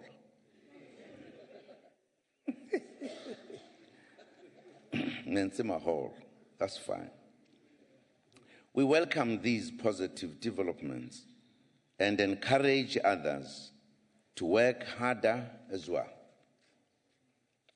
Gauteng Development of Human Settlements, the Gauteng Department of Human Settlements has funded the implementation of numerous infrastructure-related projects in Bakersdal, in the Westonaria local municipality, the increase in the size of the indigent population who cannot pay debts due to retrenchments has put a burden on Westonaria and Randfontein local municipalities.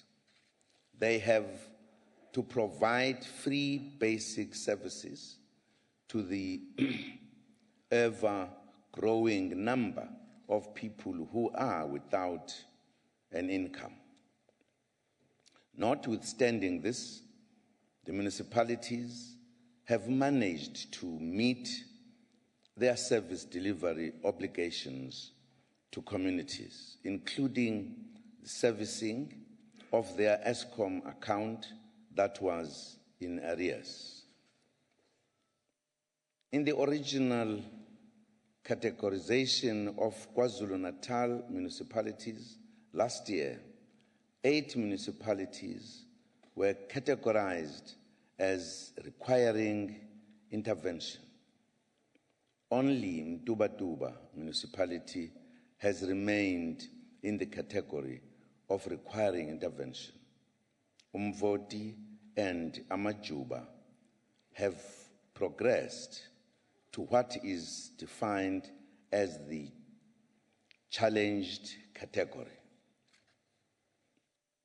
Abakulusi, Ugu, Umzinyati, Pofana, and Endumeni moved to the functional category.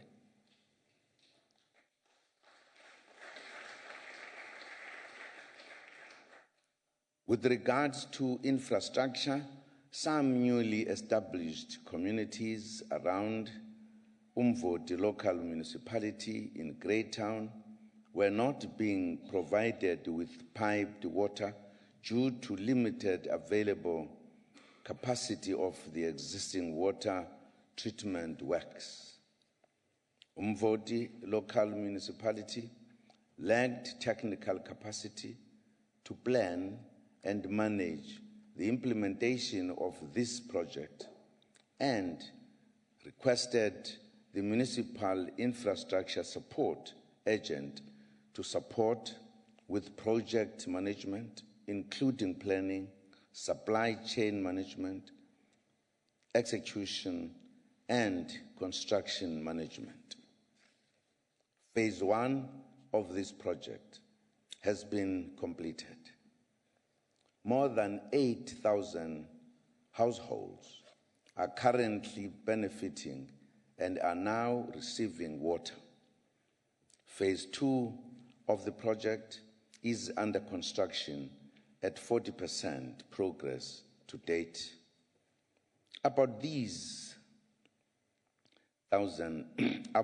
3,000 households will be benefiting from the completion of the Phase 2 project, the completion of the Phase 2 project.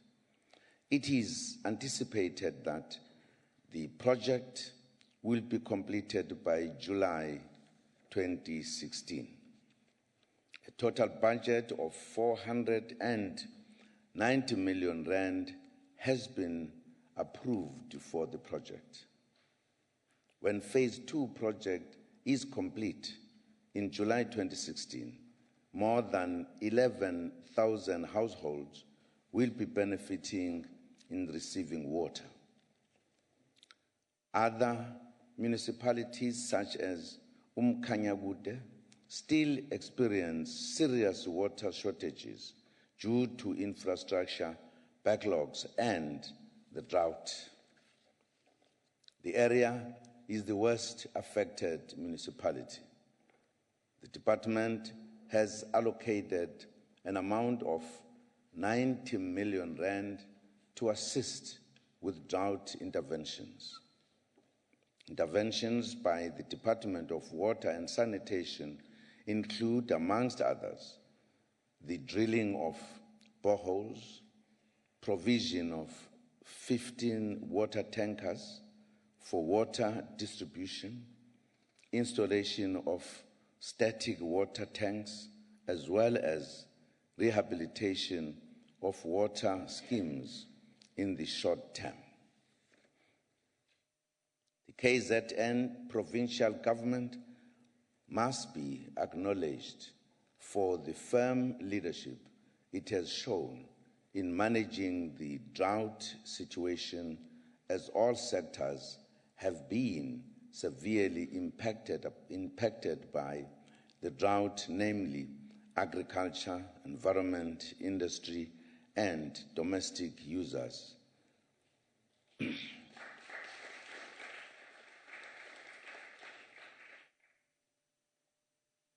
In Mpumalanga, all local municipalities are currently installing water meters for all water reticulation projects. 31 pieces of land were acquired for housing programs. This was done to address the spreading of informal settlements in the Msukaligwa, Dr. Pixley, Isaka Seme, Umjindi, Tabacheu, and Tabacheu, Kiswer, Tabacheu, Kiswer,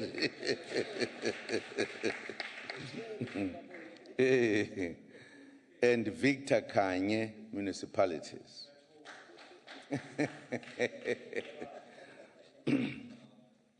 In Northwest, the villages of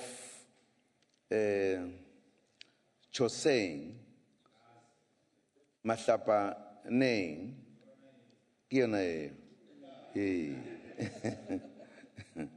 Mase in Dr. Ruth Mompati District Municipality in Northwest were faced with severe reliable water supply problems for many years. There were very old concrete reservoirs which were leaking, and therefore available water was being wasted. The old boreholes was no longer a reliable source, and these municipalities were always experiencing interrupted water supply problems. Through support, the municipality secured funding from the Municipal Water Infrastructure Grant Program to the value of 9 million rand from the Department of Water and Sanitation. Construction began on the 18th November 2014 and was completed on 17 April 2015. The new boreholes are now providing reliable water supply to more than 1,000 households. On financial management, disclaimer audit opinions have been reduced by 6 municipalities due to the availability of supporting documents and effective oversight at municipalities in Northwest. The situation is indeed gradually improving. To fill critical vacancies, a number of senior managers from various provincial departments are deployed to municipalities. This is also important, Chairperson, as it demonstrates that the local government sphere is as important as the other spheres, if not more, given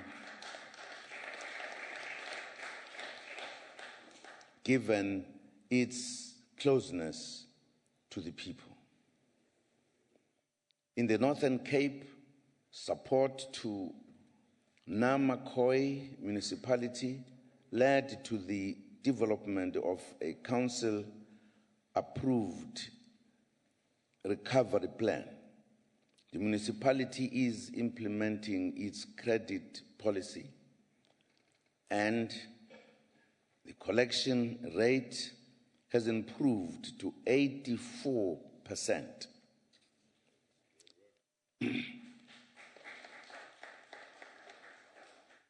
Konobeke classing enamanzi la. Yabona ukuthi uphuza umoya. Oh, akhona. Sorry, Deputy Chair, just breathe a little bit whilst I'm drinking water.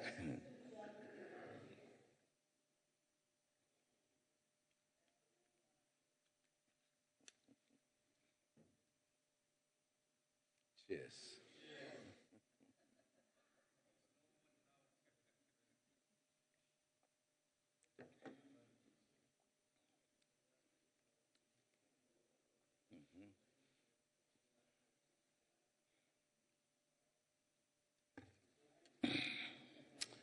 Deputy Chair, the municipality is also paying its ESCOM electricity account arrears monthly as per their joint agreement, as well as paying the current account. The appointment of an acting municipal manager and an acting chief financial officer in Renostebeek municipality has facilitated the payment of the outstanding salaries of officials and councillors, as well as the payment of all outstanding third parties.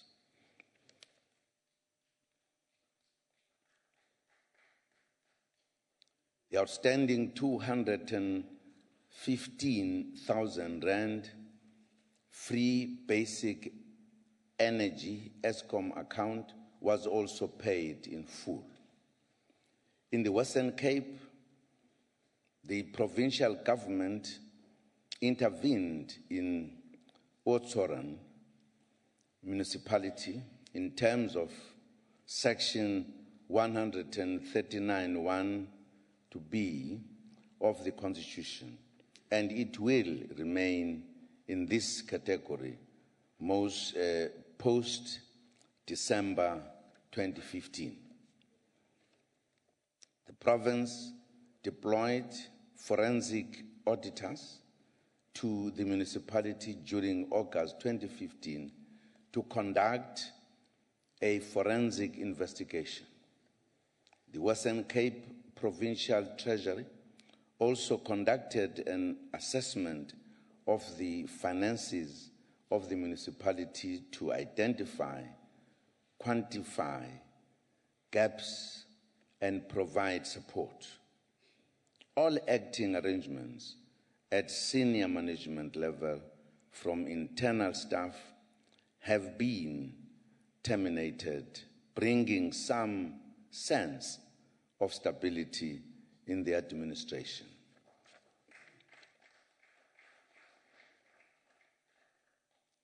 Deputy Chairperson,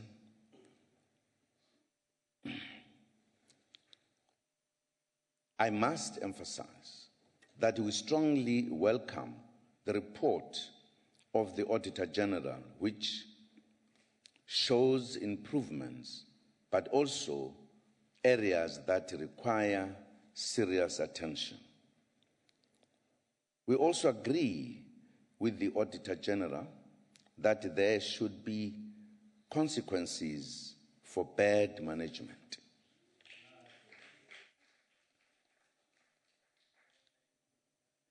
Ministers, as executive authorities running the departments, have been spoken to in this regard.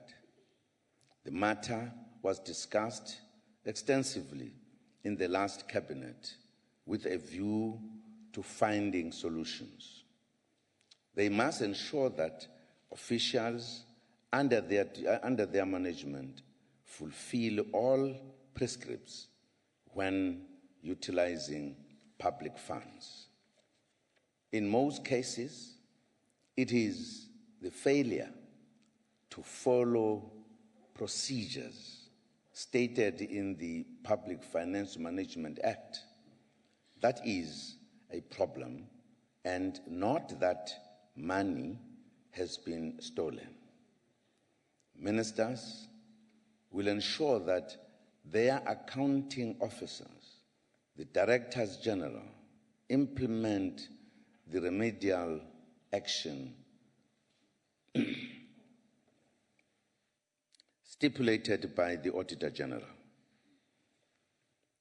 We will discuss the matter with premiers and the SA Local Government Association, as well as when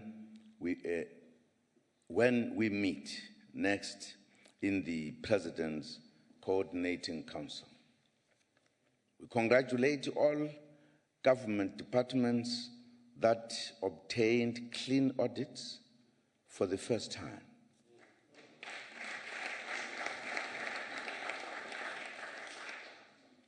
They have proved that it is possible to improve management systems in government. The intensive back-to-backs program is clearly making an impact in municipalities, in financial management, as visible in the just released municipal audit outcomes for the 2013-2014 financial year.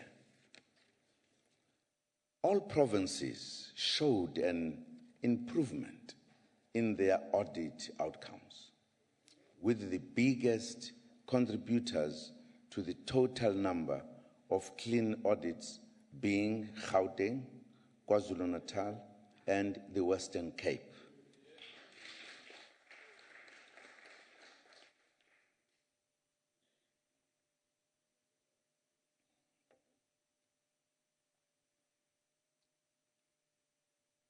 For municipalities, 96% submitted their financial statements for auditing by 31st August 2014. This is a major improvement from the 78% in 2007 to 2008.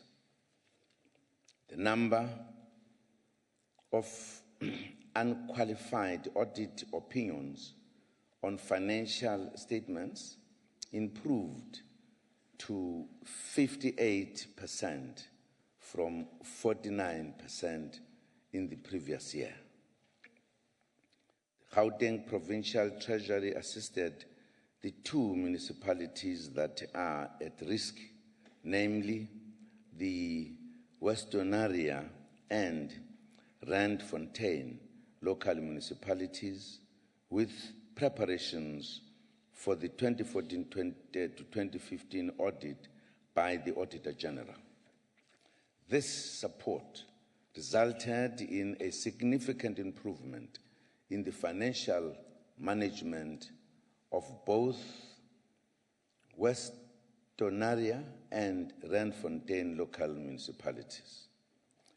In the Free State, through the intensive interventions of the back-to-back crack teams, as well as the Premier's Operation Hlasela program and the Municipal Infrastructure Support Agent, some municipalities improved their audit outcomes.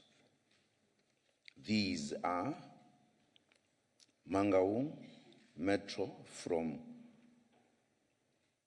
qualified to unqualified.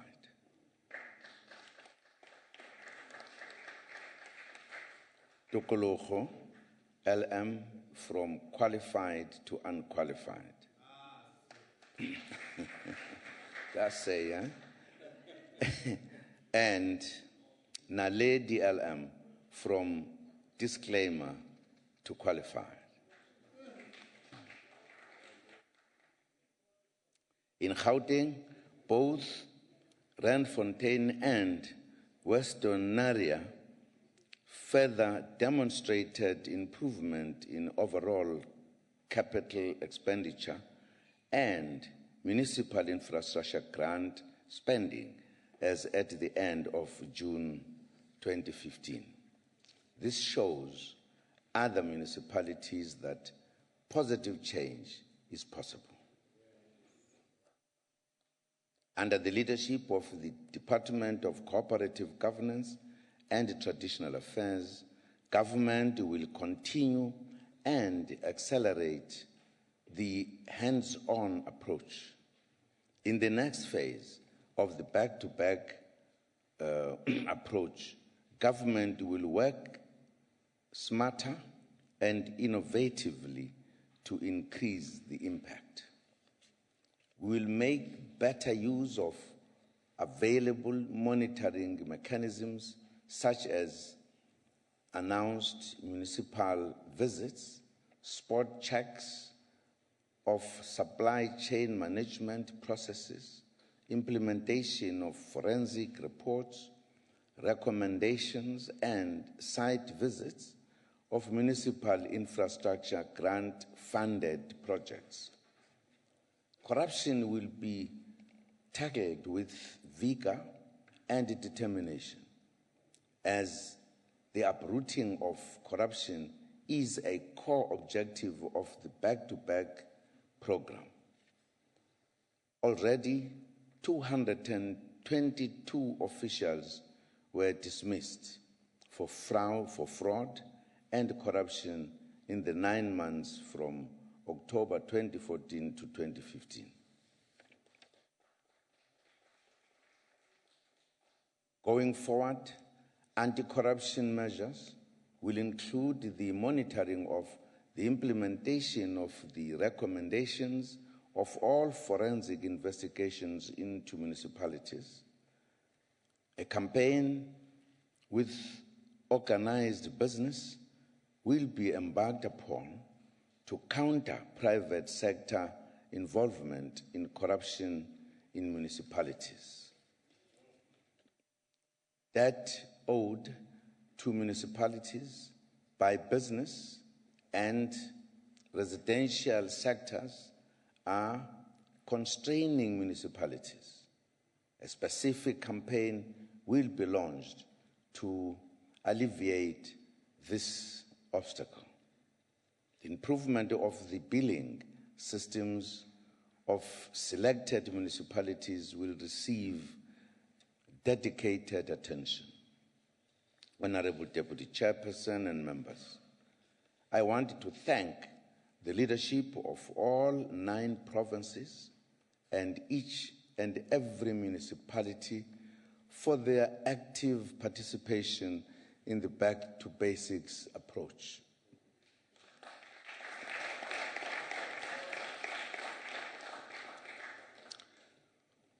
Deputy Chairperson, I would now like to talk about the 2016 local government elections preparations.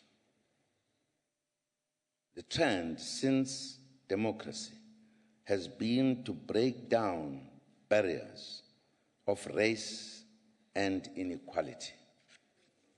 This has led to the rationalization of the number of municipalities from 1,262 in 1995 gradually to 278 in 2011.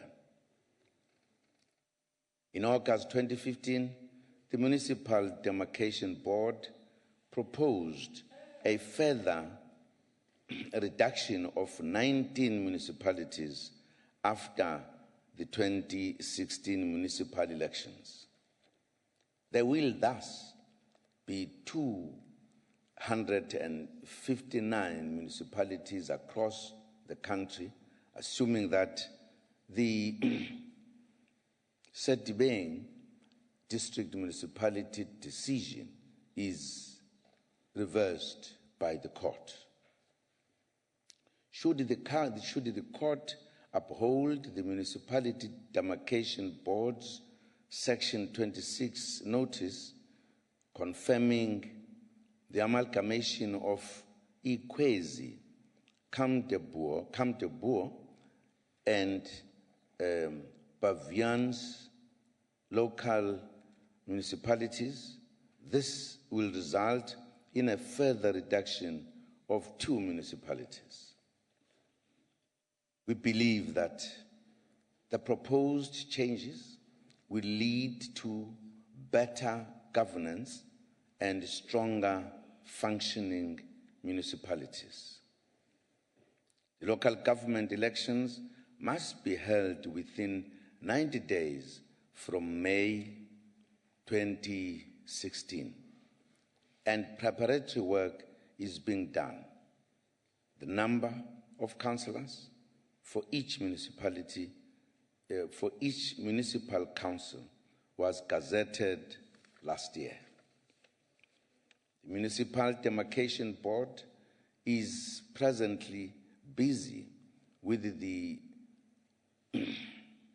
delimitation of wards, after which they will hand over the final ward boundaries to the IEC for them to take the preparatory work forward. We will provide support as government, as we always do. The IEC has run efficient, free and fair local government elections for years now.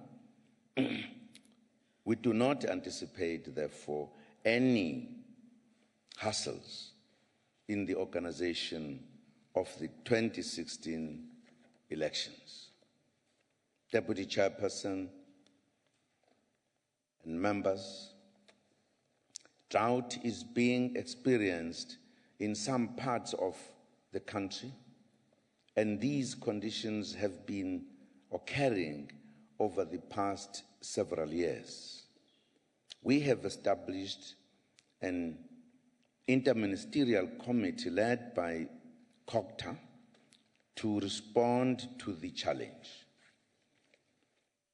The Department of Water and Sanitation also allocated an amount of 352 million rand for water projects in the affected municipalities, while other departments nationally, provincially and locally are also allocating funds.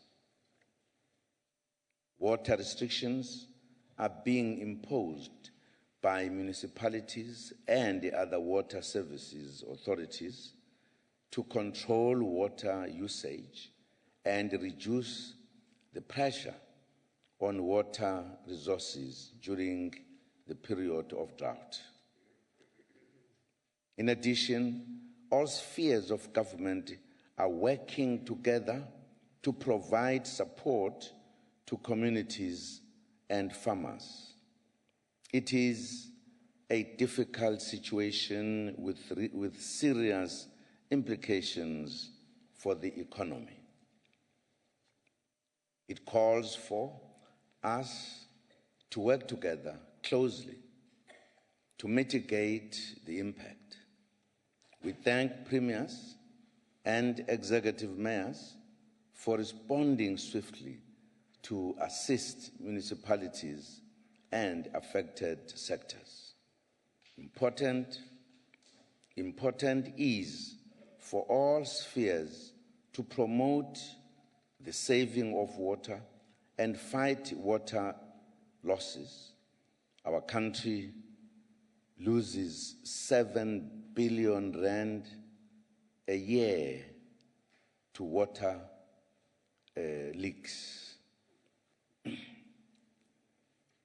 In other words, the drops that come out of the taps and the toilets and everything have been calculated to this amount. In other words, uma ubona amanzi kwakhole kuphuma kancane nje aeda kulama billion. Serious. Absolutely.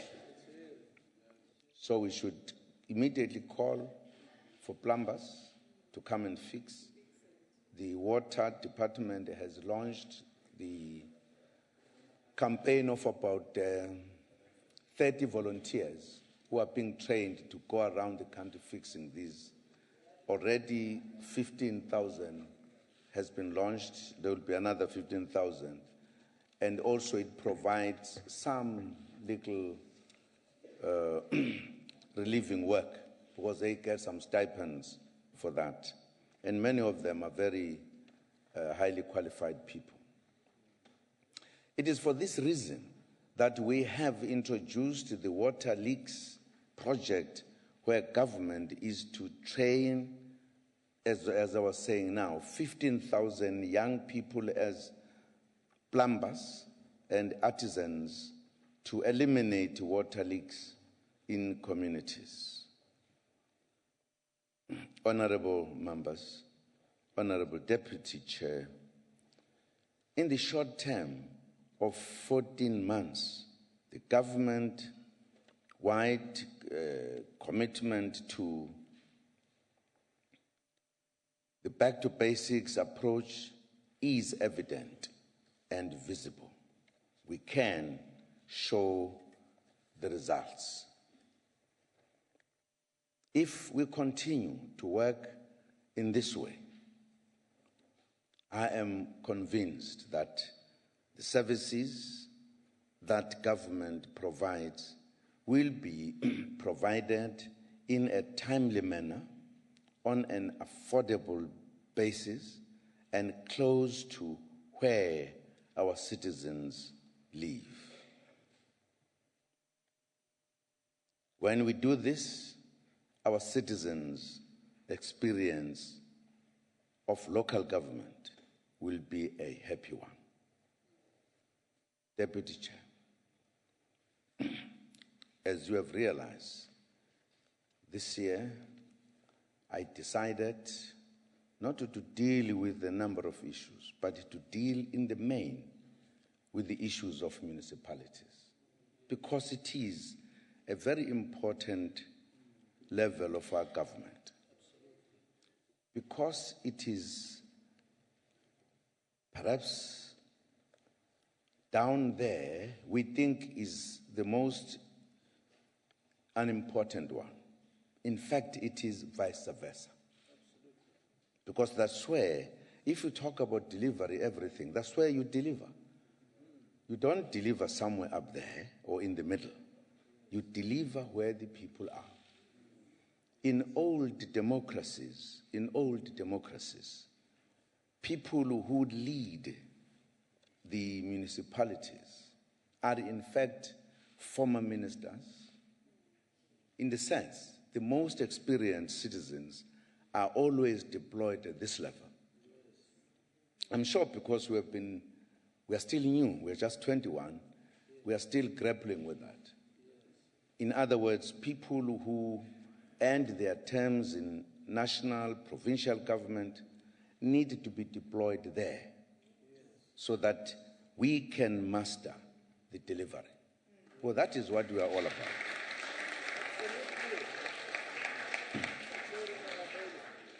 I therefore thought this is a matter we need to focus on. This is what we need to discuss, particularly because the NCOP is the part of Parliament that focuses on this matter more than any other thing. It is therefore very important that we spend time, we focus, we create a clear understanding of what is happening at the local government. Thank you very much for the opportunity.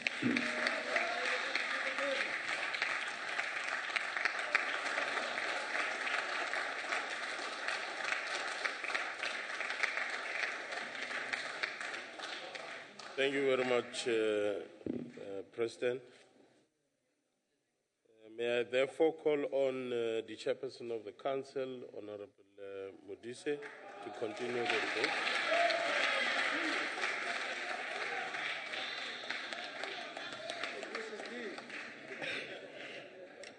Deputy Chairperson, Your Excellency, the President of South Africa, President J.J. Zuma, provincial delegates, premiers, and leaders of delegations, honorable members of this august House, the most important sphere of government, the leadership and representatives of organized labor, ladies and gentlemen, Your Excellency, the President of South Africa, we thank you for the address in the NCOP today. Under the theme of working together to build on the advances of our democracy for a better life for all. It is a befitting theme. This annual address of the President gives us the opportunity to reflect on the efforts made by all three spheres of government towards building a better South Africa. I want to argue, though, Deputy Chair, that the annual address of the President can also be extended to a wider reflection of the state and therefore the people of all the diverse interests of our country.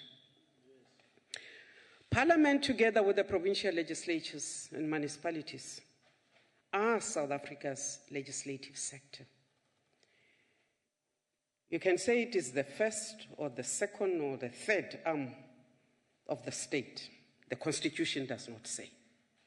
The Constitution simply entrenches the three arms of state, balancing one another. And therefore, we argue, Honorable President, that the legislative sector is very much the central part of the state. All the two arms find that they play on the legislative sector.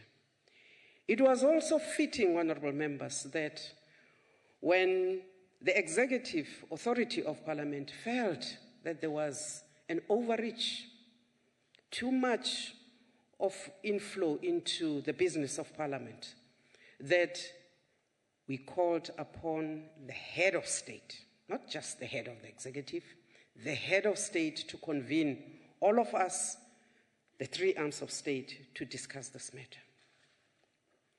We're very happy, Honorable President, that you did indeed convene this matter. We are very happy that you led us to find one another as the three arms of state, to discuss and to look for way forwards. Because that overreach is also anticipated in the Constitution. So at all times, because there is an anticipation in the Constitution, we need to be alert and we need to be able to say, as the arm of the state on whose toes the other arms are standing, we do have the right to call for the referee to say, kulingene manje. And that is what we did, Honorable President. Honorable President, we want to say that it is gratifying that you today address this House during the 16 days of activism against the abuse of women and children.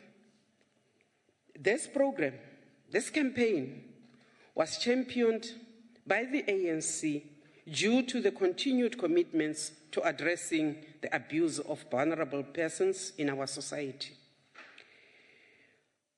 Deputy Chairperson, this bears the testimony of our government to ensure that the lives of peoples are bettered.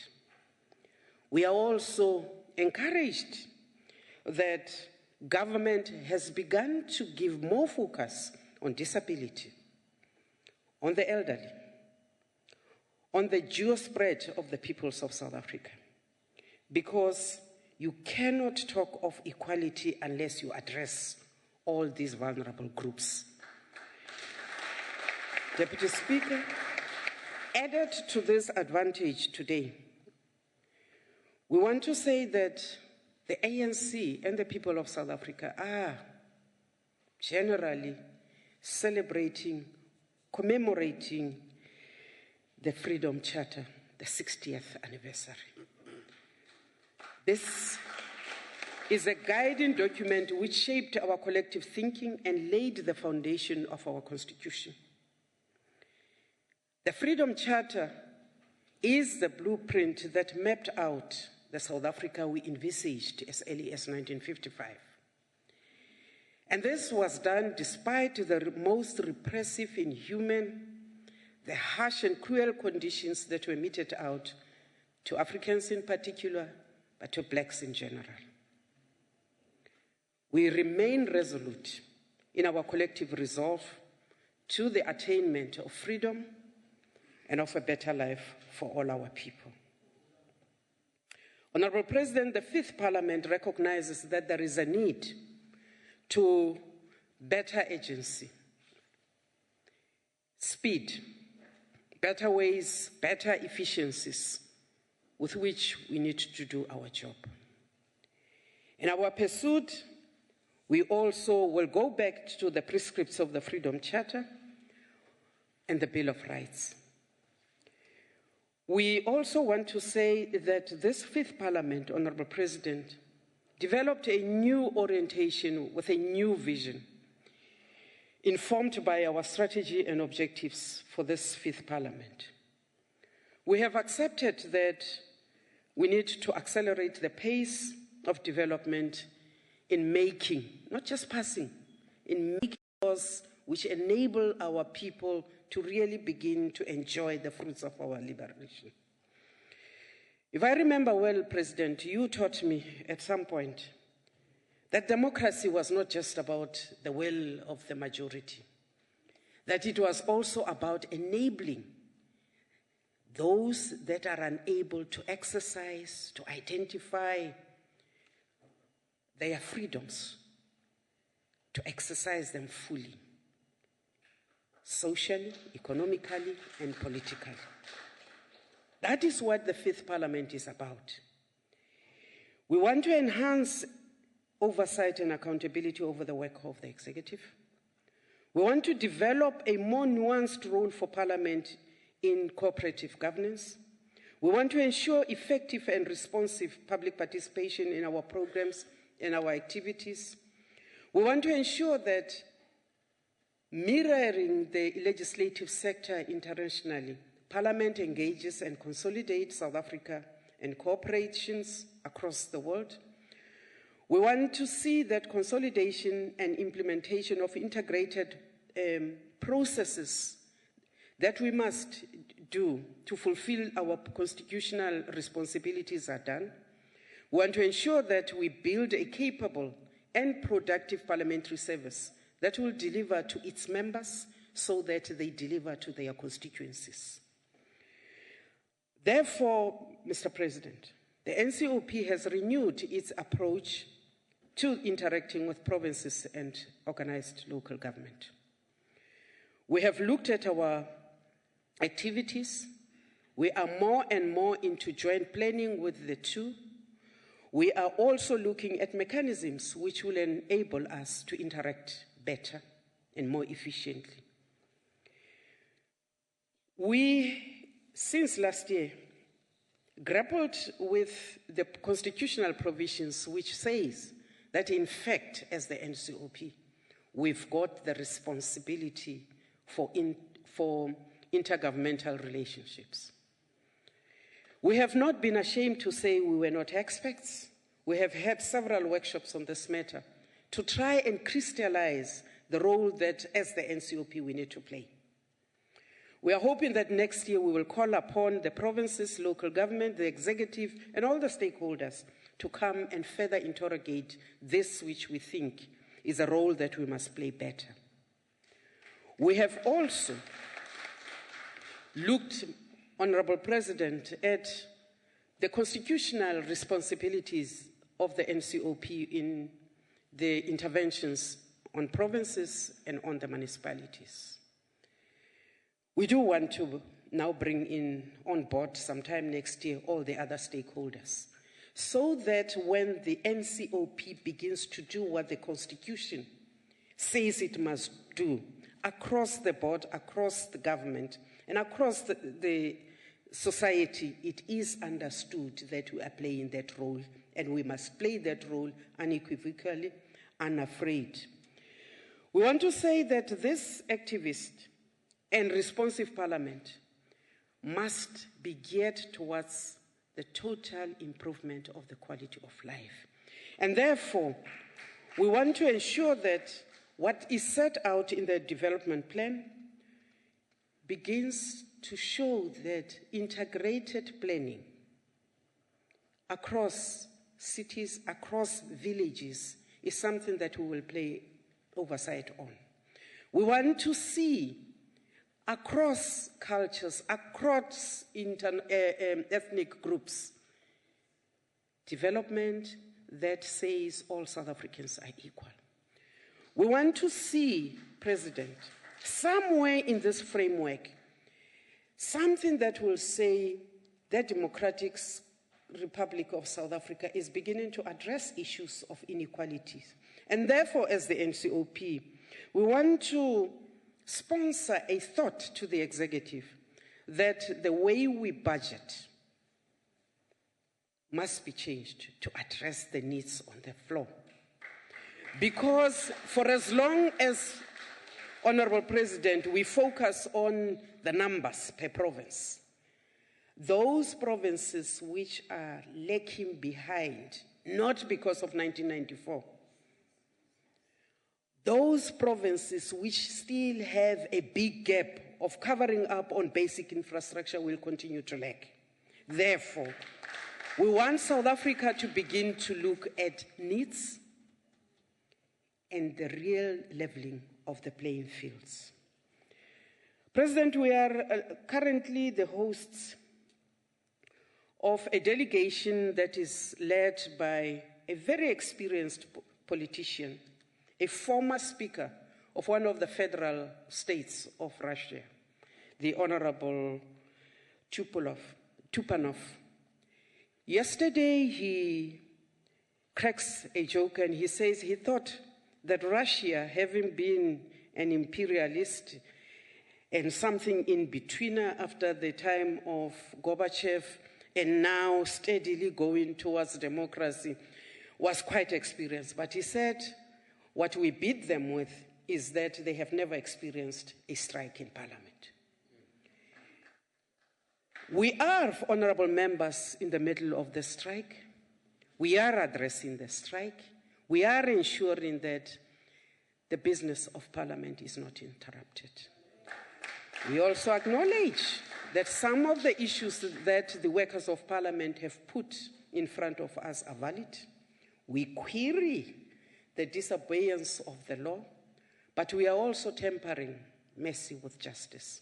And therefore, we are in serious negotiations. We are hoping that by next week, things will be back to normal.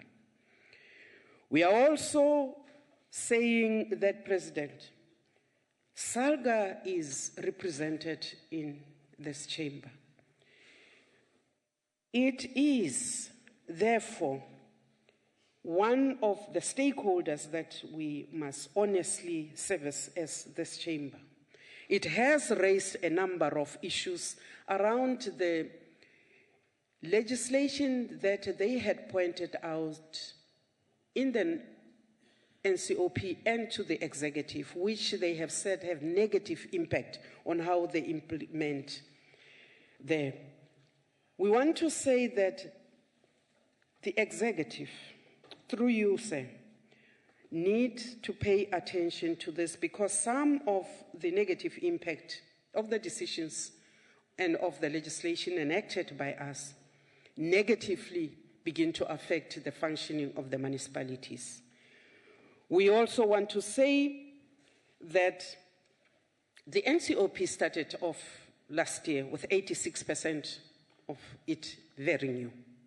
That percentage has recently increased because we have, again, new members in the NCOP. Now, when you look at like houses, Honorable President, we find that, for instance, this honorable member leading the delegation from Russia is a former speaker and a long-term experienced politician. He was deliberately taken to get into the Federal Council of Russia. When you go to the House of Lords, you understand why they do not need the orders in the House, but they self-regulate. You understand why it is not necessary to bring in the ministers into that House, because it is experience, it is expertise that is brought into the House. The little we are appealing for is across government, across the parties, for a little bit less hemorrhaging of the NCOP, because we need to build this capacity to do what the Constitution says we must do.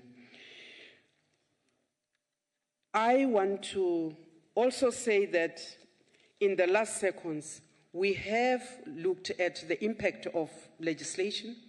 We will be announcing a panel which will be sponsored by the people who have always sponsored the legislative support sector to look at all the legislation that we have had. And I thank you, Deputy Chair. Thank you very much.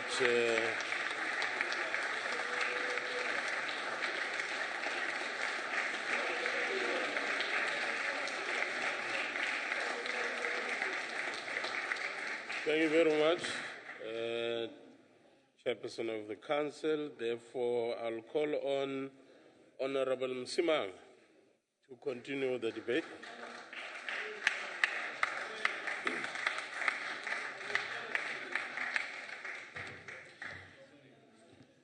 Deputy Chairperson, thank you very much.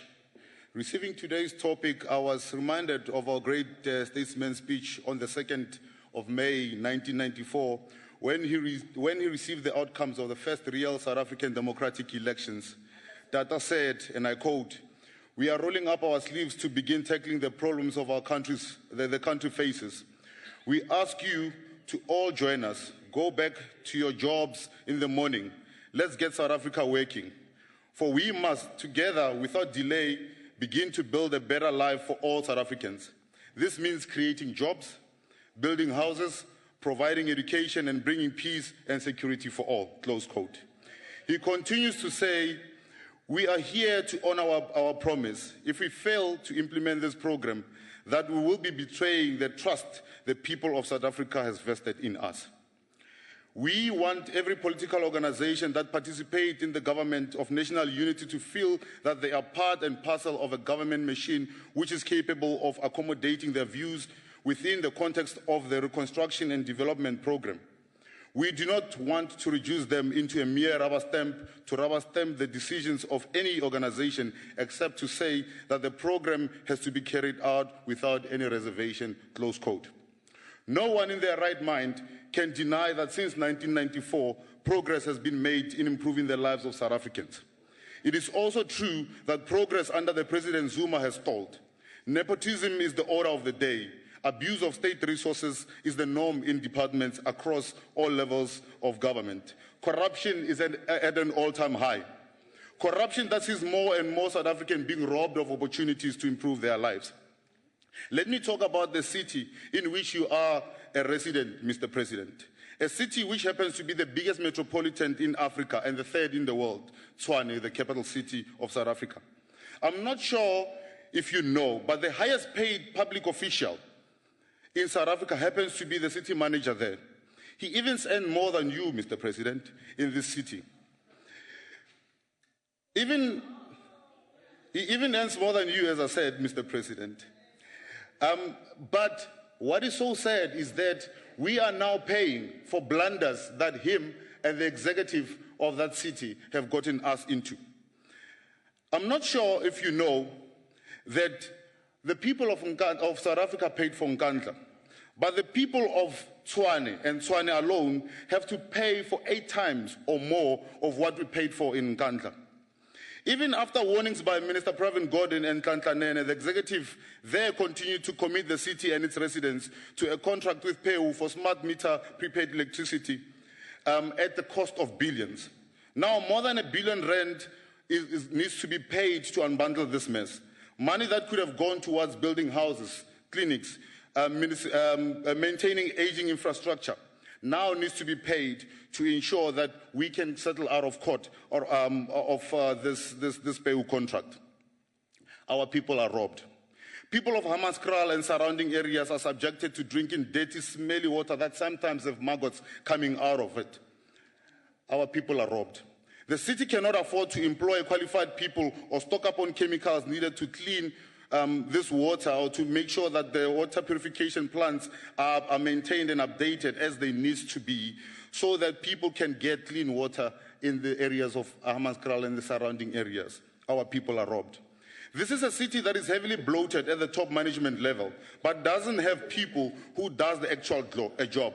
A classic example of too many chiefs and no Indians. Our people are robbed. You have RDP houses that were built at a cost of 850,000 a unit next to the Soulsville hostels, but cannot be occupied because they've been declared unsafe. They need million rands more to repair so as to be suitable for occupation. This, while millions of our people are waiting for housing opportunities, again, our people are robbed. In this city, Nicki Minaj made 10 million rand without even setting foot in that city. This for failed Tribe 1 Dinukeng Festival, which saw the city invest close to 100 million rand on infrastructure which doesn't even benefit the residents of this area. Roads that lead nowhere, overgrown grass in the actual concert venue, missing Wi-Fi connections and more is all that is left of this mess. In this city, I'm sure, as is the case in many other cities, government jobs and EPWP opportunities are only reserved for card-carrying members of the ruling party. Councillors would go as far as telling people they will never get a job if they are supporters of the DA or the EFF. But I cannot say that I'm surprised, because they have heard and learned from the big chief, who encourages people to invest in the ANC to secure their business success and to make sure that the ANC is put first before the South Africans and its constitution, denying our people opportunities. Again, I say the people are robbed. It is things like this that contribute to the failure of truly transforming South Africa into a country that dreamed of. Freedom, fairness, and opportunity is what the people of South Africa are crying for, and that is what we will start giving them, and it starts with winning Tshwane. I'm Solim Simanga, and I will make sure that when we take over that city next year, we do govern it better. I thank you. Thank you. Order. The Honourable Masuele, Premier, Eastern Cape.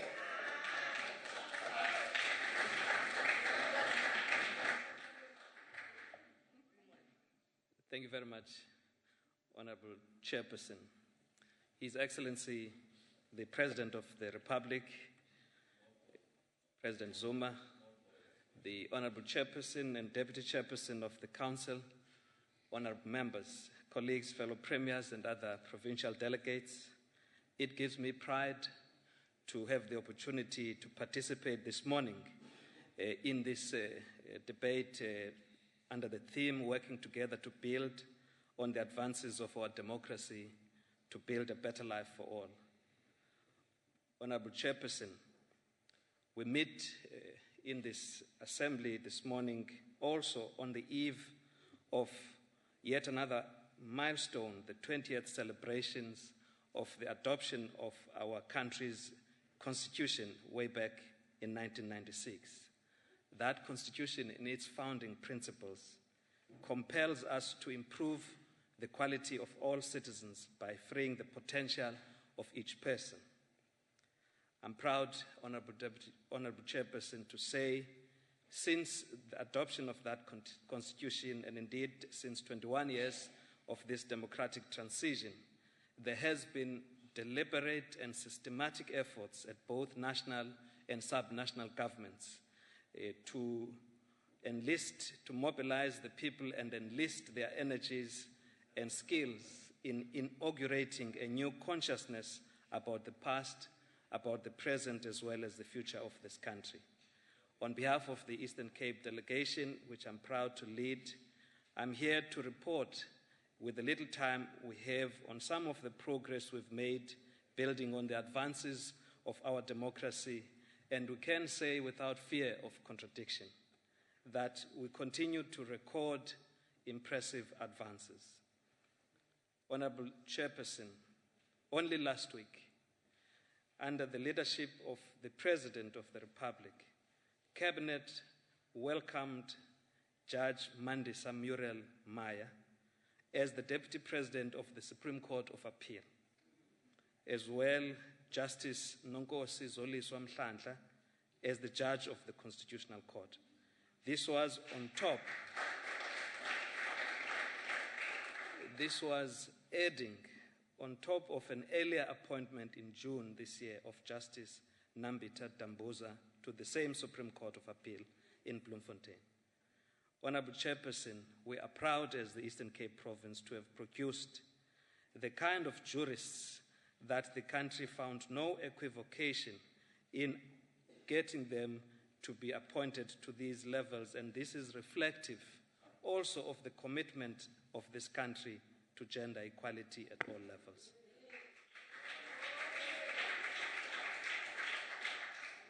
These jurists, Honorable Chairperson, join the list of many other professionals, particularly black professionals, accountants, that we continue to produce and contribute to the skills capacity, the skills base of the country as a whole. Honorable Chairperson, we've committed ourselves to developing well-educated, well-empowered people who will help us to build a productive, socially cohesive, and well-governed country and province.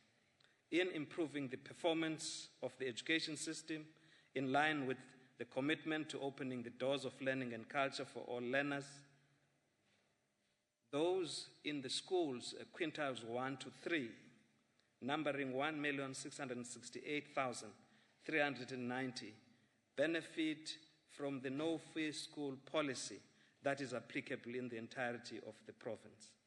Indeed, for those learners and their parents, fees fell a long time for them. In addition, Honorable Chairperson, almost 58,000 of our learners who had the burden of traveling long distances to schools without the necessary support or the burden brought to bear on their parents, they participate and benefit from the Scholar Transport Program. This is meant to make it easier for them to access education. The access over a number of years continues to be improved, where in the past a great number of them could not participate in schooling. Consequently, as a result of these initiatives, many of our children are at school.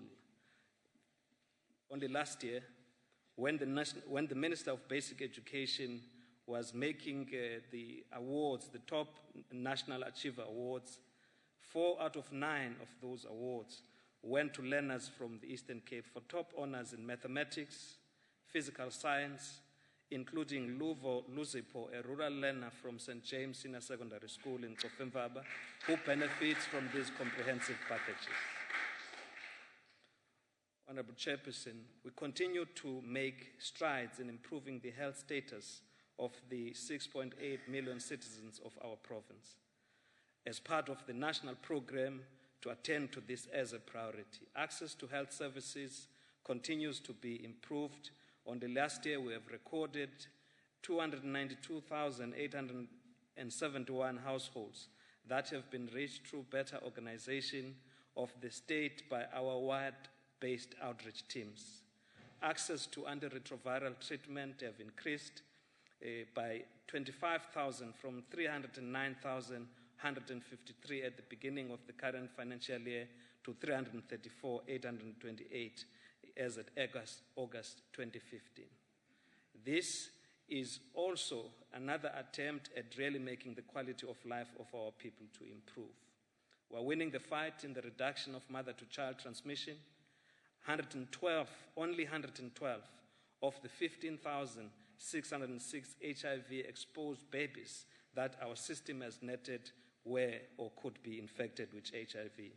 Honorable Chairperson, in the quest to provide better health care, we're continuing to record improvement in terms of infrastructure delivery. Dorangenza, Frere Hospitals, Frere Cecilia Makiwane, and other hospitals are beneficiaries of the infrastructure bill program led by the Honorable President of the Republic.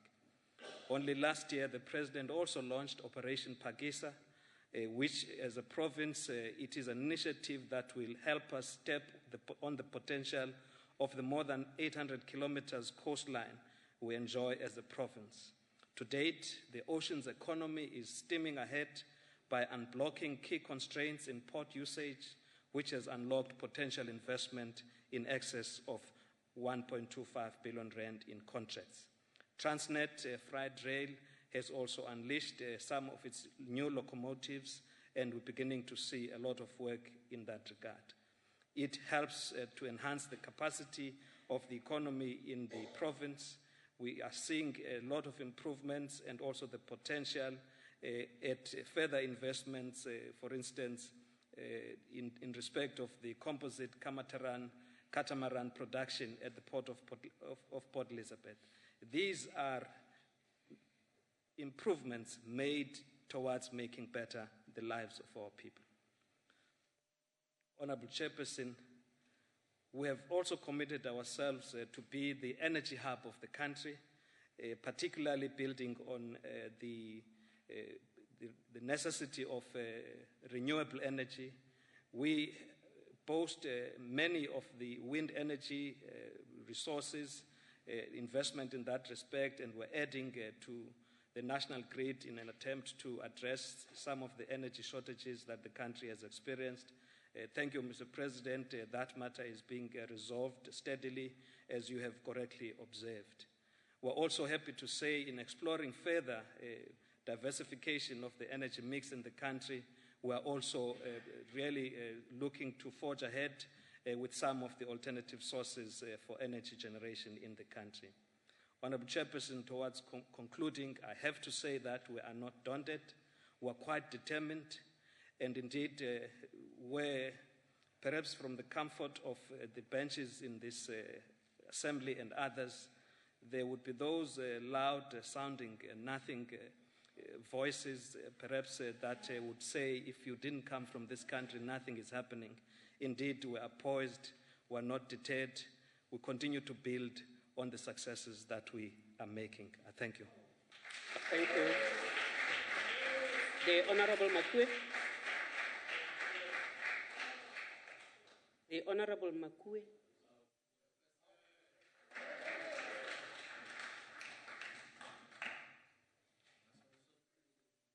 Thank you, Honorable Chairperson, His Excellency President Zuma, our leadership from the South African Local Government Association, premiers, provincial MECs, and special delegates, honorable members. It is my honor and privilege to participate as a proud member of the African National Congress in this sitting of the National Council of Provinces, and to present some thoughts on the economic transformation and perspectives on South Africa's role in the global arena, what we in the legislatures called international relations. It is fundamental that we together with other parties search for strategies and together with other parties join hands while working together to build on the advances of our democracy and a better life for all. We have learned in our struggle to liberate this country that together we can do more. Our democratic government is at this time in our history urging all South Africans, and especially men, to join in the international and national campaign where we focus our energies and attention on activism for no violence against women and children. Gender-based violence is a scourge that plagues our country, and no effort should be spared to rid our society of this scourge. The challenge is so big that government alone can impossibly make the desired impact. Every caring and peace-loving South African must participate in this campaign. By acting together, we will move South Africa forward. Although this government chairperson managed to capture and put an end to the politically inspired violence that engulfed many parts of our country pre-1994, it might be necessary that we remind ourselves that in 1985, there was a minimum of 10 young people being killed per day in this country. 10 per day. Our country has had a long history of violence perpetrated by the apartheid regime and those who were part of it. The culture of violence is stubbornly holding its own. This government acknowledges and appreciates the many organizations and agencies that are consistently working on promoting peace and security. Such commitments and efforts are never in vain and seldom acknowledged. Allow me, therefore, to, on behalf of the ANC, thank all those who are peacemakers in our country. In its 2014 election manifesto, the ANC undertook to do a number of things. Because of time constraints, I will just speak to each one of them under the different headings that we have. Many of our detractors, we know, are trying to derail these undertakings that I'm going to refer to now. These same reactionary forces are skeptical about the ANC and this country's capacity to deliver on our election promises. Where and when the ANC overcame the legacies and injustice of apartheid past, this can also be done in dealing with the challenges that we are experiencing today in the liberation and sustainable development that benefits all our people. Some parties shamelessly cling to the racial prejudices of the apartheid era and come to this podium merely to point fingers rather than offering solutions. It is the ANC and its alliance partners that liberated this country and its people. That commitment has now been adapted to build a better life for all.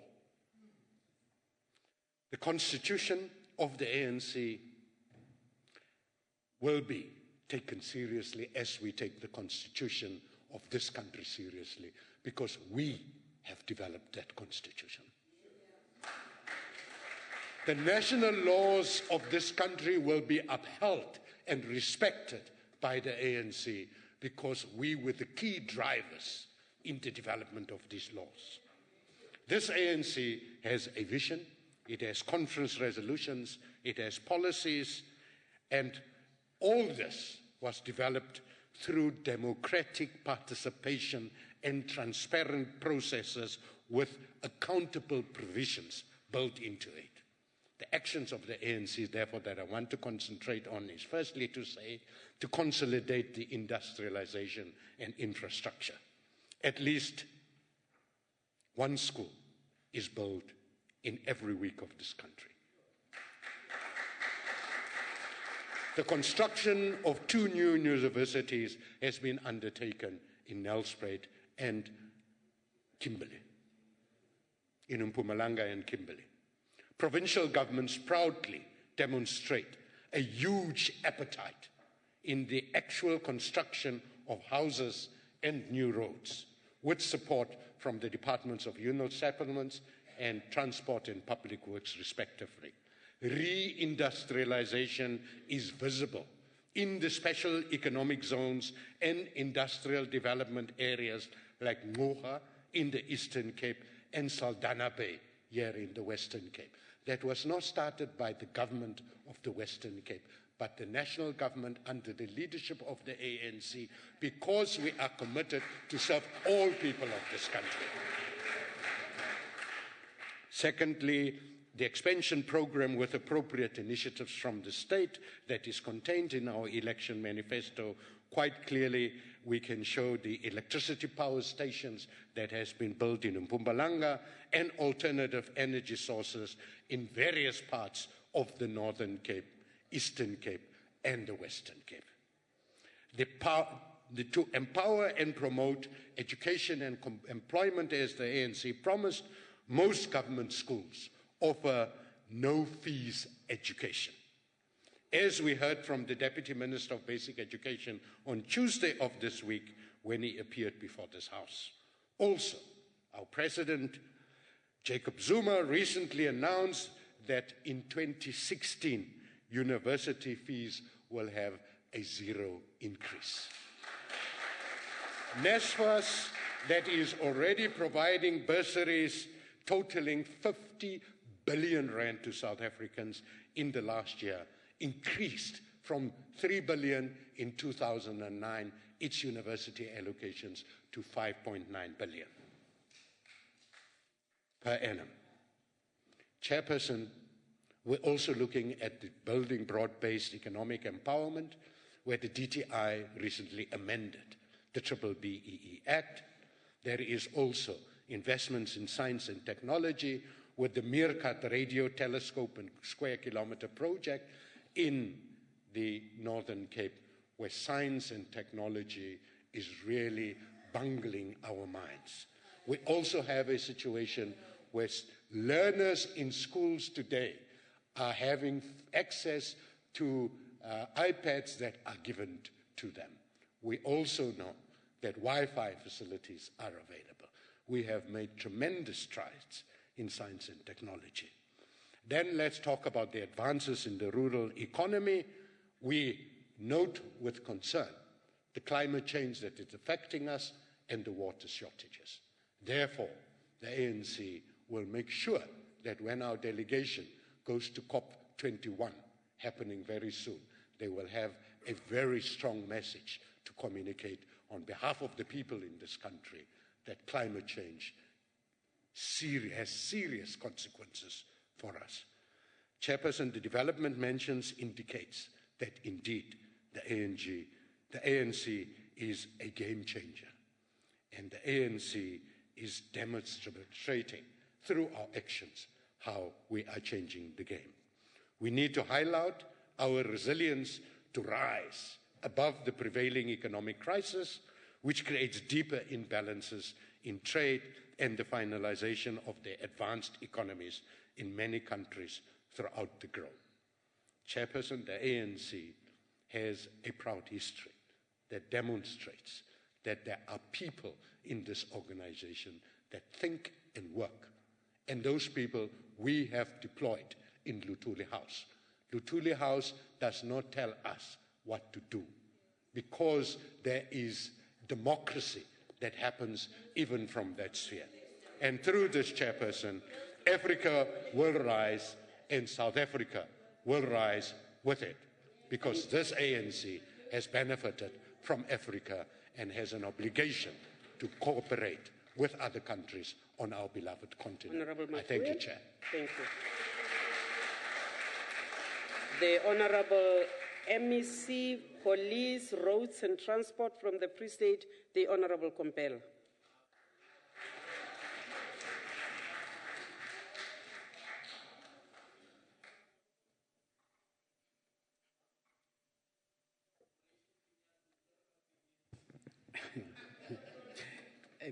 Chairperson, thank you very much. Honourable President, Comrade Premiers of different provinces, Comrade MECs, members of the NCOP, honourable members, ladies and gentlemen, I would like to, firstly, on behalf of the Premier, say to the NCOP, would not be counted, and even if the Premier is not here, but the voice of the Free State will be counted. Chairperson, in all the challenges that the Honourable President alluded on to today, the serious economic challenges of this country, that this morning we can bear testimony, in spite of those challenges, we have made tremendous strides to create a better life for our people. An address anchored in the ANC unwavering determination to undo the injustices of the past and set the country into a path for a better life would never be detracted. Honourable Chairperson, the Honourable President and the party he leads understand the victory we achieved in 1994 with the advent of democracy in this country was never an end in itself. but a means to an end. We had the socio-economic challenges, socio conditions of inadequate of jobs, unemployment, crime, poverty, housing, and the slow-growing economy remains significant challenges that we have to overcome. We have to answer questions honestly, as only we can do, whether our actions have genuinely sought to promote the well-being of South Africans. We echo as the Free State and say, yes, they had to. Hence, the ANC government speaks to the priorities such as building an inclusive economy that creates jobs, decent work, sustainable livelihood for inclusive growth, improving health profile of all South Africans, fight crime and corruption, and education, to name the list. In 2012, Honorable President, your cabinet adopted the National Development Plan, anchored on the pillars of the Freedom Charter, precisely to move the people of South Africa beyond achieving of a democracy to a better life for all. We are therefore highlighting the following as minor achievements, but big on its own standing for the ANC, for the people of this country, and the people of the Free State. In 2013, the Free State province had achieved the highest matric pass rate for the first time since 1994 of 87.4%. That record, Comrade President, will be broken by the Free State, nobody else. We will increase a full-time bursary from 29 people in 2009, we have increased to 7,500 in 2014-2015.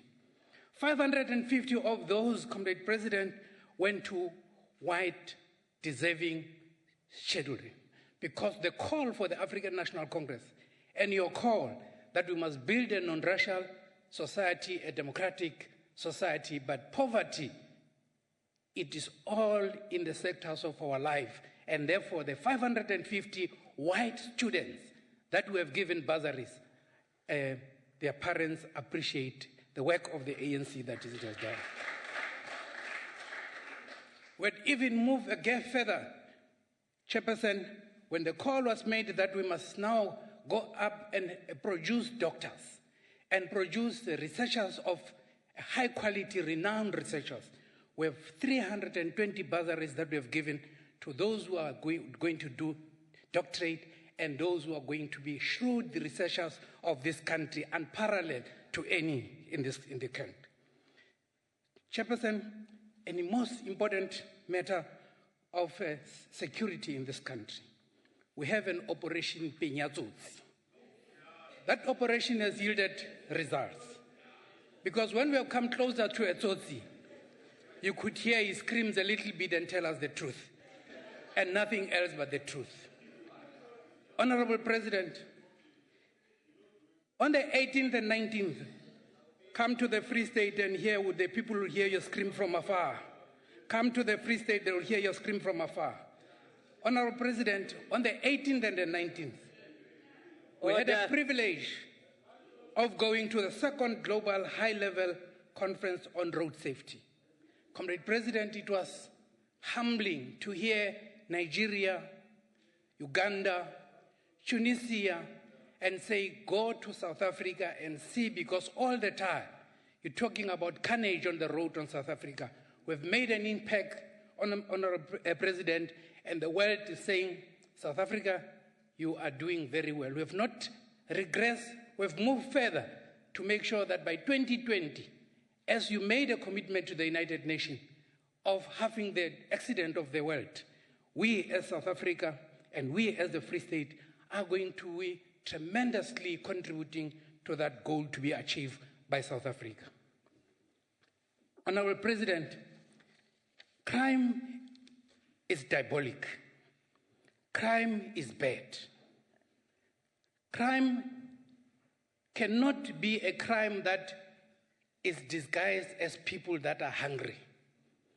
Crime cannot be disguised as people that do not have a place to stay when they slaughter women, they rape women, they kill elderly people. That is not crime.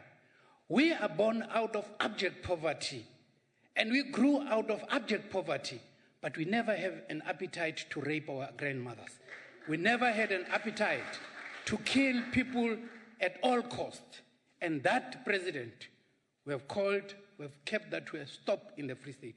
2 days ago, a lunatic went to a vegetable place and randomly killed 3 people, and he ran. As he ran, he killed his friends.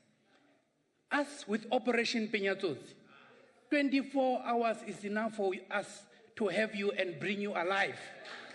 And we have done exactly that. We have done exactly that because that person now is in the police cells.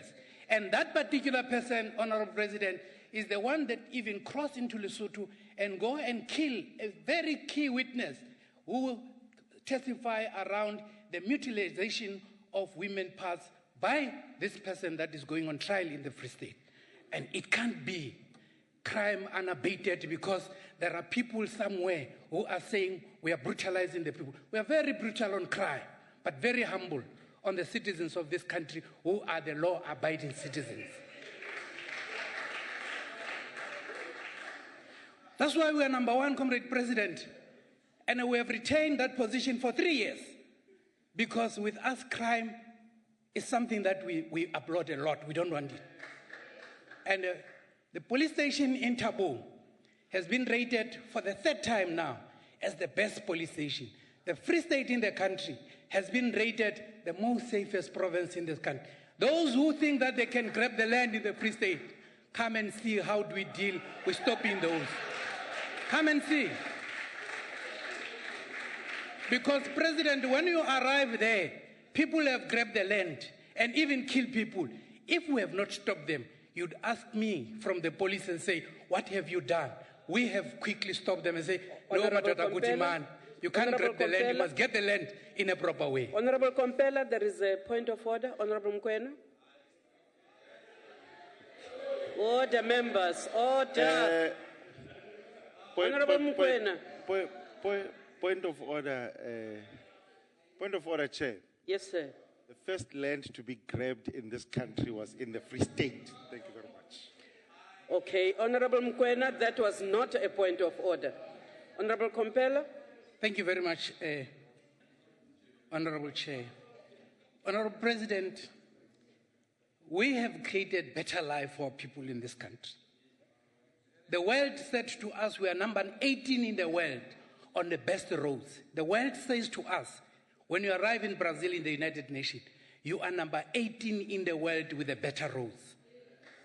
And we are number 3 as a province, Honorable President, in this country with best roads. We are number 1 in this country, Honorable President, with best gravel roads, because ours in the Free State, we live on those farmers who take their produce to the market for us to live, and therefore we must do the roads properly. All the farmers, including of the other parties, Honorable President. Honorable Kompela. Thank you. Honorable Hatting, are you on a point of order? May I ask the honourable member a question? I'm so impressed with the Free State. Honorable Kompela, are you willing to take a question? I will take it outside. I just want to finish my story. He is not willing, Honorable Hatting. Please take your seat. Thank you. Continue, Honorable Kompela. But I'm saying, Honorable Chair, even the opposition party would call the MEC at 12 o'clock at night and say there is a farm killing in Memel in Vrede. Would wake up and take the chopper and go there. In less than 12 hours, we've apprehended this killer, but it was not nice for us to hunt him up until early in the hours in the morning. And that work is appreciated by the farmers in the Free State. And that work is appreciated by the people of the Free State, Honorable President. Others are writing letters and say, I think we're beginning to deal a serious blow to crime in this country, to create stability, and to draw investment. Thank you very much, Honorable President. Thank you very much, sir. The Honourable, the MEC for Transport and Public Works in Gauteng, the Honourable Vadi.